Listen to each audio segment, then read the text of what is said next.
ദൈവ തിരുനാമത്തിന് നന്ദിയോടെ ഈ രാത്രിയിൽ ഞാൻ സ്തോത്രം ചെയ്യുകയും സ്തുതിക്കുകയും ചെയ്യുന്നു. ക്രിസ്തുവിൽ ബഹുമാനരായ ദൈവദാസന്മാരുടെയും ദൈവമക്കളുടെയും കൂടെ ഈ പ്രദേശത്ത് ഇന്ന് രാത്രിയിലും ദൈവവചനവുമായി യേശുവിനെ ഉയർത്തേണ്ടതിന് സത്യസുവിശേഷവുമായി നിൽപ്പാൻ ഇങ്ങനൊരു അവസരം ദൈവമായ കർത്താവ് എനിക്കൊരുക്കി തന്നതോർത്ത് വീണ്ടും ഈ രാത്രിയിലും ദൈവത്തിന് നന്ദി നിറഞ്ഞ ഹൃദയത്തോടെ സ്തോത്രം ചെയ്യുകയും സ്തുതിക്കുകയും ചെയ്യുന്നു. പ്രത്യേകിച്ച് വടക്കൻ മലബാറിലുള്ള ദൈവസഭകളെല്ലാം ഒരുമിച്ച് ചേർന്ന് ഇങ്ങനെ സംയുക്തമായി ദൈവദാസന്മാരും ദൈവമക്കളും ഈ പ്രദേശത്ത് ഈ വഴിയോരത്ത് ഈ പട്ടണ മധ്യത്തിൽ സുവിശേഷ മഹായോഗത്തിന് വേണ്ടി ഒരു വേദി ഒരുക്കുകയും ദൈവത്തിൻ്റെ വചനം പ്രസംഗിക്കാൻ എനിക്ക് ഇവിടെ മുഖാന്തരം ഒരുക്കുകയും ചെയ്തതിന് ഈ സമാപന രാത്രിയിലും സ്നേഹത്തിൻ്റെ ഭാഷയിൽ ഇവിടെയുള്ള കർത്തൃദാസന്മാരോട് അത്യുദ്ധാനം ചെയ്ത് ദൈവവേലയിൽ വ്യാപൃതരായിരിക്കുന്ന ഇവിടുത്തെ സഭാജനങ്ങളോടും ദൈവഭൃത്യന്മാരോടുമുള്ള ഹൃദയം നിറഞ്ഞ നന്ദി ഈ രാത്രി രേഖപ്പെടുത്തുന്ന കൂടെ ഈ വേദിയിലായിരിക്കുന്ന കർത്തൃഭൃത്യന്മാർ സംഗീത ശുശ്രൂഷയിലും പ്രാർത്ഥനയിലും അധ്യക്ഷസ്ഥാനത്തും സംഘാടക ഭാഗത്തുമെല്ലാം വളരെ പ്രയത്നിച്ച് ദൈവസന്നിധിയിൽ പ്രാർത്ഥനയോടെ അവരവരുടെ ഉത്തരവാദിത്തങ്ങൾ ഭംഗിയായി നിറവേറ്റി ഏതു വിധേനയും യേശുവിനെ മഹത്വപ്പെടുത്താൻ സംയുക്ത മനസ്സോടെ ഒരുമിച്ചായിരിക്കുന്ന എല്ലാ പ്രിയപ്പെട്ടവർ, സദസ്സിലായിരിക്കുന്ന കർത്തൃദാസന്മാരും ദൈവമക്കളും ഇവിടെ വന്നില്ലെങ്കിലും കഴിഞ്ഞ രാത്രി ഓർപ്പിച്ചതുപോലെ സുവിശേഷത്തെ സ്നേഹിച്ച് ദൈവഭക്തി മനസ്സിൽ പേറി ഇവിടെ നടക്കുന്നത് ഒരു ഈശ്വര ചിന്തയ്ക്കുതകുന്ന ദൈവിക കാര്യങ്ങളാണെന്നുള്ള ബോധ്യത്തോടെ ഭക്തി ആദരപൂർവ്വം ഞങ്ങളെ ശ്രദ്ധിക്കുന്ന ഈ ചുറ്റുവട്ടത്തുള്ള പ്രിയപ്പെട്ടവർ എല്ലാവർക്കും ഒരിക്കൽ കൂടി എൻ്റെ സന്ധ്യാവന്ദനങ്ങൾ അറിയിച്ചുകൊണ്ട് പ്രതീക്ഷയോടും പ്രാർത്ഥനയോടും കൂടി ഈ രാത്രിയിലെ സ്വർഗീയ സന്ദേശത്തിന് വേണ്ടി കർത്താവിൻ്റെ സന്നിധാനത്തിൽ ഞാൻ നിങ്ങളെ ഒരുക്കുകയും നിർബന്ധിക്കുകയും ചെയ്യുകയാണ്. കഴിഞ്ഞ രാത്രി ഞാൻ പ്രസംഗിക്കാൻ തുടങ്ങുമ്പോൾ ഇങ്ങനെ പറഞ്ഞുകൊണ്ടാണ് ആരംഭിച്ചത്. സുവിശേഷ പ്രസംഗത്തിന് മറ്റു പ്രസംഗങ്ങളെക്കാളുള്ള പ്രസക്തി എത്ര വലുതാണ്, ഈ ആധുനിക കാലത്തും സുവിശേഷത്തിൻ്റെ പ്രത്യേകത ഈ കാലഘട്ടത്തിൽ എത്രത്തോളം അത് ഫലിക്കും എന്നതിനെക്കുറിച്ചെല്ലാം അതിൻ്റെ കാര്യകാരണത്തെക്കുറിച്ച് വിശുദ്ധ ബൈബിളിൻ്റെ പശ്ചാത്തലത്തിൽ ആധുനിക കാലത്ത് സംഭവിച്ചുകൊണ്ടിരിക്കുന്ന കാര്യങ്ങളുടെയൊക്കെ വെളിച്ചത്തിൽ സുവിശേഷത്തിൻ്റെ പ്രാധാന്യത, സുവിശേഷ പ്രസംഗത്തിൻ്റെ പ്രത്യേകത കഴിഞ്ഞ രാത്രി ഞാൻ നിങ്ങളെ ഓർപ്പിപ്പാനിടയായി തീർന്നല്ലോ. ഇന്ന് രാത്രിയിലും അതേ പശ്ചാത്തലത്തിൽ ദൈവവചനത്തിലേക്ക് നമ്മുടെ ശ്രദ്ധയെ തിരിക്കാൻ ആഗ്രഹിക്കുകയാണ്.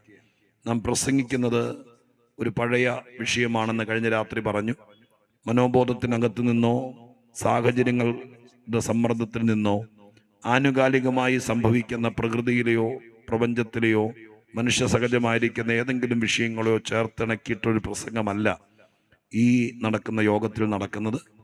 പ്രത്യേകാൽ വിശുദ്ധ ബൈബിളിൽ നിന്ന് വേദവചനത്തെ ആധാരമാക്കിക്കൊണ്ടാണ് ദൈവദിന ശുശ്രൂഷകളൊക്കെ നടക്കുന്നത്. കഴിഞ്ഞ രാത്രിയിലും എൻ്റെ മനസ്സിൽ കിടക്കുന്ന ആശയങ്ങൾ പങ്കുവയ്ക്കാൻ ഞാൻ റോമാലേഖനത്തിലൊരു വാക്യമാണ് ആശ്രയിച്ചത്, നിങ്ങളോട് പരസ്യമായി പ്രഖ്യാപിച്ചത്. ആ വചനത്തെ കേന്ദ്രീകരിച്ചുകൊണ്ടാണ് ഞങ്ങളുടെ പ്രസംഗങ്ങളൊക്കെ നടക്കുന്നത്. എനിക്ക് പറയാനുള്ള കാര്യങ്ങൾ ഇതൊന്നും പറയാതെ ഒരാശയമായിട്ട് പറയാം. പക്ഷേ മനുഷ്യൻ്റെ വാക്കുകളേക്കാൾ ദൈവത്തിൻ്റെ വചനത്തിന് അസാധാരണമായ ശക്തിയുണ്ടെന്ന് വിശ്വസിക്കുന്ന ഒരാളാണ് ഞാൻ. സ്തോത്രം. അങ്ങനെ വിശ്വസിക്കുന്നവർ ഒരിക്കൽ കൂടി കരമുയർത്തി ദൈവത്തിന് സ്തോത്രം ചെയ്യാമോ? സ്തോത്രം. എന്തുകൊണ്ടെന്നാൽ ദൈവത്തിൻ്റെ വചനം തിരുവെടുത്ത് പറയുന്നത് അനുസരിച്ച് ദൈവശ്വാസീയമാണെന്നാണ് എഴുതപ്പെട്ടിരിക്കുന്നത്. ഗോഡ് ബ്രീത്ത്ഡ് എന്നാണ്, ദൈവത്തിൻ്റെ ഉള്ളിൽ നിന്ന് വന്നത് എന്നാണ് അതിൻ്റെ യഥാർത്ഥത്തിലെ അർത്ഥം. 40 പരം എഴുത്തുകാര് അനേക വർഷങ്ങൾ കൊണ്ട് വിശുദ്ധ ബൈബിളിൽ എഴുത്തുകാരായി ദൈവത്താൽ ഉപയോഗിക്കപ്പെട്ടു. അവർ തമ്മിൽ കാണാത്തവരാണെങ്കിലും ഇതിൻ്റെ പ്രമേയം ഒന്നാണ്. വിശുദ്ധ ബൈബിളിൻ്റെ ഉള്ളടക്കം എന്താണെന്ന് ഞങ്ങളോട് ആരെങ്കിലും ചോദിച്ചാൽ ഇതിനകത്ത് ആദാമിൻ്റെയും ഹൗവയുടെയും ചരിത്രമുണ്ട്, അബ്രാഹാമിൻ്റെ ചരിത്രമുണ്ട്, ഇതിനകത്ത് സ്തോത്രം കായീൻ്റെയും ഹാബേലിൻ്റെയും പഴയ കഥയും ചരിത്രമുണ്ട്, ഇതിനകത്ത് ഒരുപാട് കഥാപാത്രങ്ങളുണ്ട്. ദാനിയേലിനെ സിംഹക്കുഴിയിലിട്ടത്, എബ്രായ ബാലന്മാരെ തീച്ചുളക്കകത്തിട്ടത്, മീൻ പിടിക്കാൻ പോയിട്ട് ഒന്നും കിട്ടാത്ത പത്രോസിനെ യേശുക്രിസ്തു സഹായിച്ചത്, പൗലോസിനെ ദമസ്കോസിന്റെ പടിവാതിക്കലിട്ട് കർത്താവ് സന്ധിച്ചത്. ഇങ്ങനെ വേദപുസ്തകത്തിനകത്ത് ഒട്ടനവധി വിഷയങ്ങളുണ്ടെങ്കിലും ബൈബിളിന്റെ പ്രമേയം എന്താണെന്ന് ചോദിച്ചാൽ അത് അബ്രഹാമിന്റെ വീട്ടുചരിത്രമോ ആദാമിന്റെ കഥയോ പൗലോസിന്റെയോ പത്രോസിന്റെയോ യാത്രാ വിവരണങ്ങളോ പഴയ നിയമകാലത്ത് നടന്ന യുദ്ധകഥകളോ ഇസ്രായേലിന്റെ ചരിത്രമോ ഇതൊന്നുമല്ല വാസ്തവത്തിൽ ബൈബിളിന്റെ കേന്ദ്ര വിഷയം. ബൈബിളിന്റെ കേന്ദ്ര വിഷയം വീണ്ടെടുപ്പ് എന്നുള്ളതാണ്. വീണ്ടെടുപ്പ്. സ്തോത്രം. എന്താണ് വീണ്ടെടുപ്പ്? ഉൽപ്പത്തി മുതൽ വെളിപ്പാട് വരെയുള്ള 66 പുസ്തകങ്ങളുടെ ഉള്ളടക്കം ആത്മപരിശോധനയ്ക്ക് വിധേയപ്പെട്ടാൽ ഒരു മാലയിൽ കോർത്ത മുത്തുപോലെ ഒരേ വിഷയത്തെ ആധാരമാക്കിക്കൊണ്ടാണ് വേദപുസ്തകത്തിന്റെ വിഷയങ്ങൾ നിവരുന്നത്. ആ വിഷയം മറ്റൊന്നുമല്ല, വീണ്ടെടുപ്പാണ്. വീണ്ടെടുപ്പ് എന്ന് പറഞ്ഞാൽ നഷ്ടപ്പെട്ട മനുഷ്യനെ സ്തോത്രം വീണ്ടും അവന്റെ നഷ്ടബോധങ്ങളെ മനസ്സിലാക്കി മനുഷ്യത്വത്തിലേക്ക് മടക്കിക്കൊണ്ടുവരുവാൻ സ്വർഗത്തിലെ ദൈവം ചെയ്ത ഏറ്റവും വലിയ കർമ്മ പദ്ധതി, അതിനെക്കുറിച്ച് വിവിധ എഴുത്തുകാരെ കൊണ്ട് എഴുതിപ്പിച്ചിരിക്കുന്നു വിശുദ്ധ ബൈബിളിനകത്ത്. എല്ലാ ബൈബിളിന്റെ ഉള്ളടക്കത്തിനകത്തും വീണുപോയ മനുഷ്യനെ ദൈവം രക്ഷിക്കുന്ന വിധമാണ്. അതാണ് ബൈബിളിന്റെ ഉള്ളടക്കം. ബൈബിളിന്റെ കേന്ദ്ര കഥാപാത്രം ആരാണെന്ന് ചോദിച്ചാൽ, ബൈബിളിൽ ഒരുപാട് കഥാപാത്രങ്ങളുണ്ട്. ഞാൻ ആദ്യം ഓർപ്പിച്ചതുപോലെ, ആരാണ് ബൈബിളിലെ ഹീറോ എന്ന് ചോദിച്ചാൽ ഞാൻ ആദ്യം പറഞ്ഞ ആളുകൾ ആരുമല്ല. ബൈബിളിന്റെ ഹീറോ, ബൈബിളിന്റെ കേന്ദ്ര കഥാപാത്രം വീണ്ടെടുപ്പുകാരനാണ്. വീണ്ടെടുപ്പ് എന്ന വിഷയത്തെ ആധാരമാക്കി വീണ്ടെടുപ്പുകാരനെ അവതരിപ്പിക്കുന്ന ലോകത്തിലെ ഏറ്റവും ഉത്തമമായ ഗ്രന്ഥമാണ് വിശുദ്ധ ബൈബിൾ എന്ന് പറയുമ്പോൾ ഈ പരസ്യ സ്ഥലത്ത് അതോർത്ത് ഞങ്ങൾക്ക് ദൈവത്തിന് സ്തുതിക്കാൻ ഒരുപാട് അഭിമാനമുണ്ട്. സ്തോത്രം. അനേകരെ തകർന്നു പോയവരെ വീണ്ടെടുത്ത ചരിത്രം പറഞ്ഞപ്പോൾ ചില ആളുകളെ കുറിച്ച് പറഞ്ഞിട്ടുണ്ടെങ്കിലും ഈ പുസ്തകം വീണ്ടെടുപ്പിനെ പരാമർശിക്കുന്നതാണ്. അതുകൊണ്ട് തന്നെ ഏതൊരു സുവിശേഷ പ്രസംഗവും ബൈബിളിൽ നിന്നാണ്, ഒരു വാക്യത്തിൽ നിന്നാണ് ആരംഭിക്കുന്നത്. സ്തോത്രം. ബൈബിളിന്റെ വാക്യങ്ങളുടെ പ്രത്യേകത, 2 തരത്തിലാണ് വേദപുസ്തകം എഴുതിയ ഭാഷയിൽ എഴുതിയിരിക്കുന്നത്.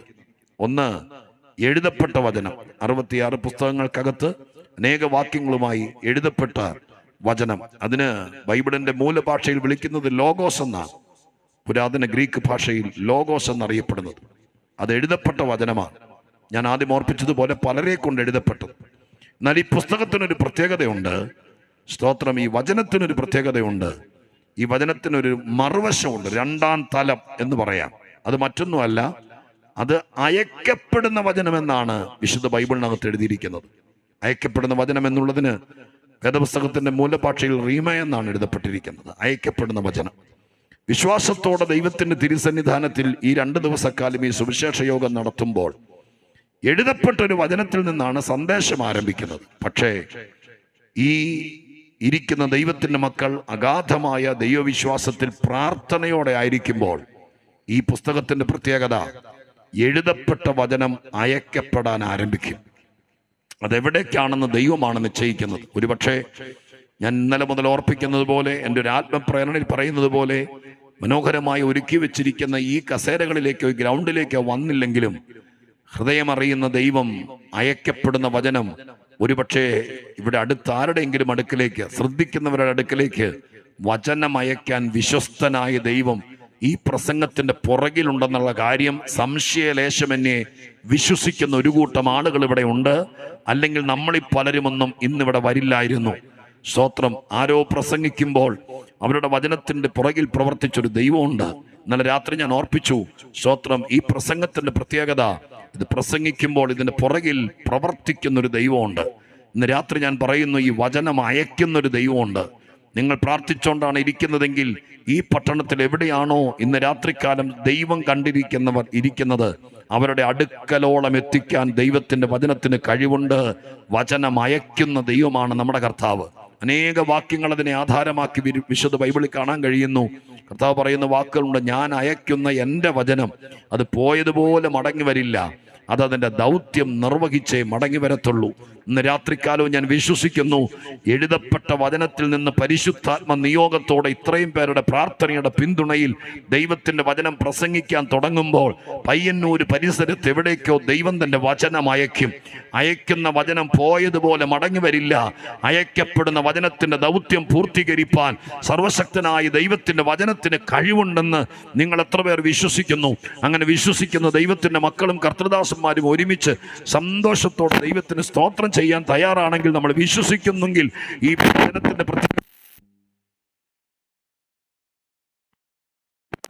കർത്താവിന്റെ മക്കൾ ഒരുമിച്ച് ഈ പരസ്യ സ്ഥലത്ത് ദൈവത്തെ വിശ്വസിച്ചുകൊണ്ട് സ്തോത്രത്തിൽ ജാഗരിച്ചിരിക്കുമ്പോൾ കവണയിൽ നിന്ന് കല്ല് തെറിച്ചു പോകുന്നത് പോലെ പരിശുദ്ധ ദൈവത്തിന്റെ വചനം ചിലരെ സൗഖ്യമാക്കാനോ ചിലരെ മാനസാന്തരം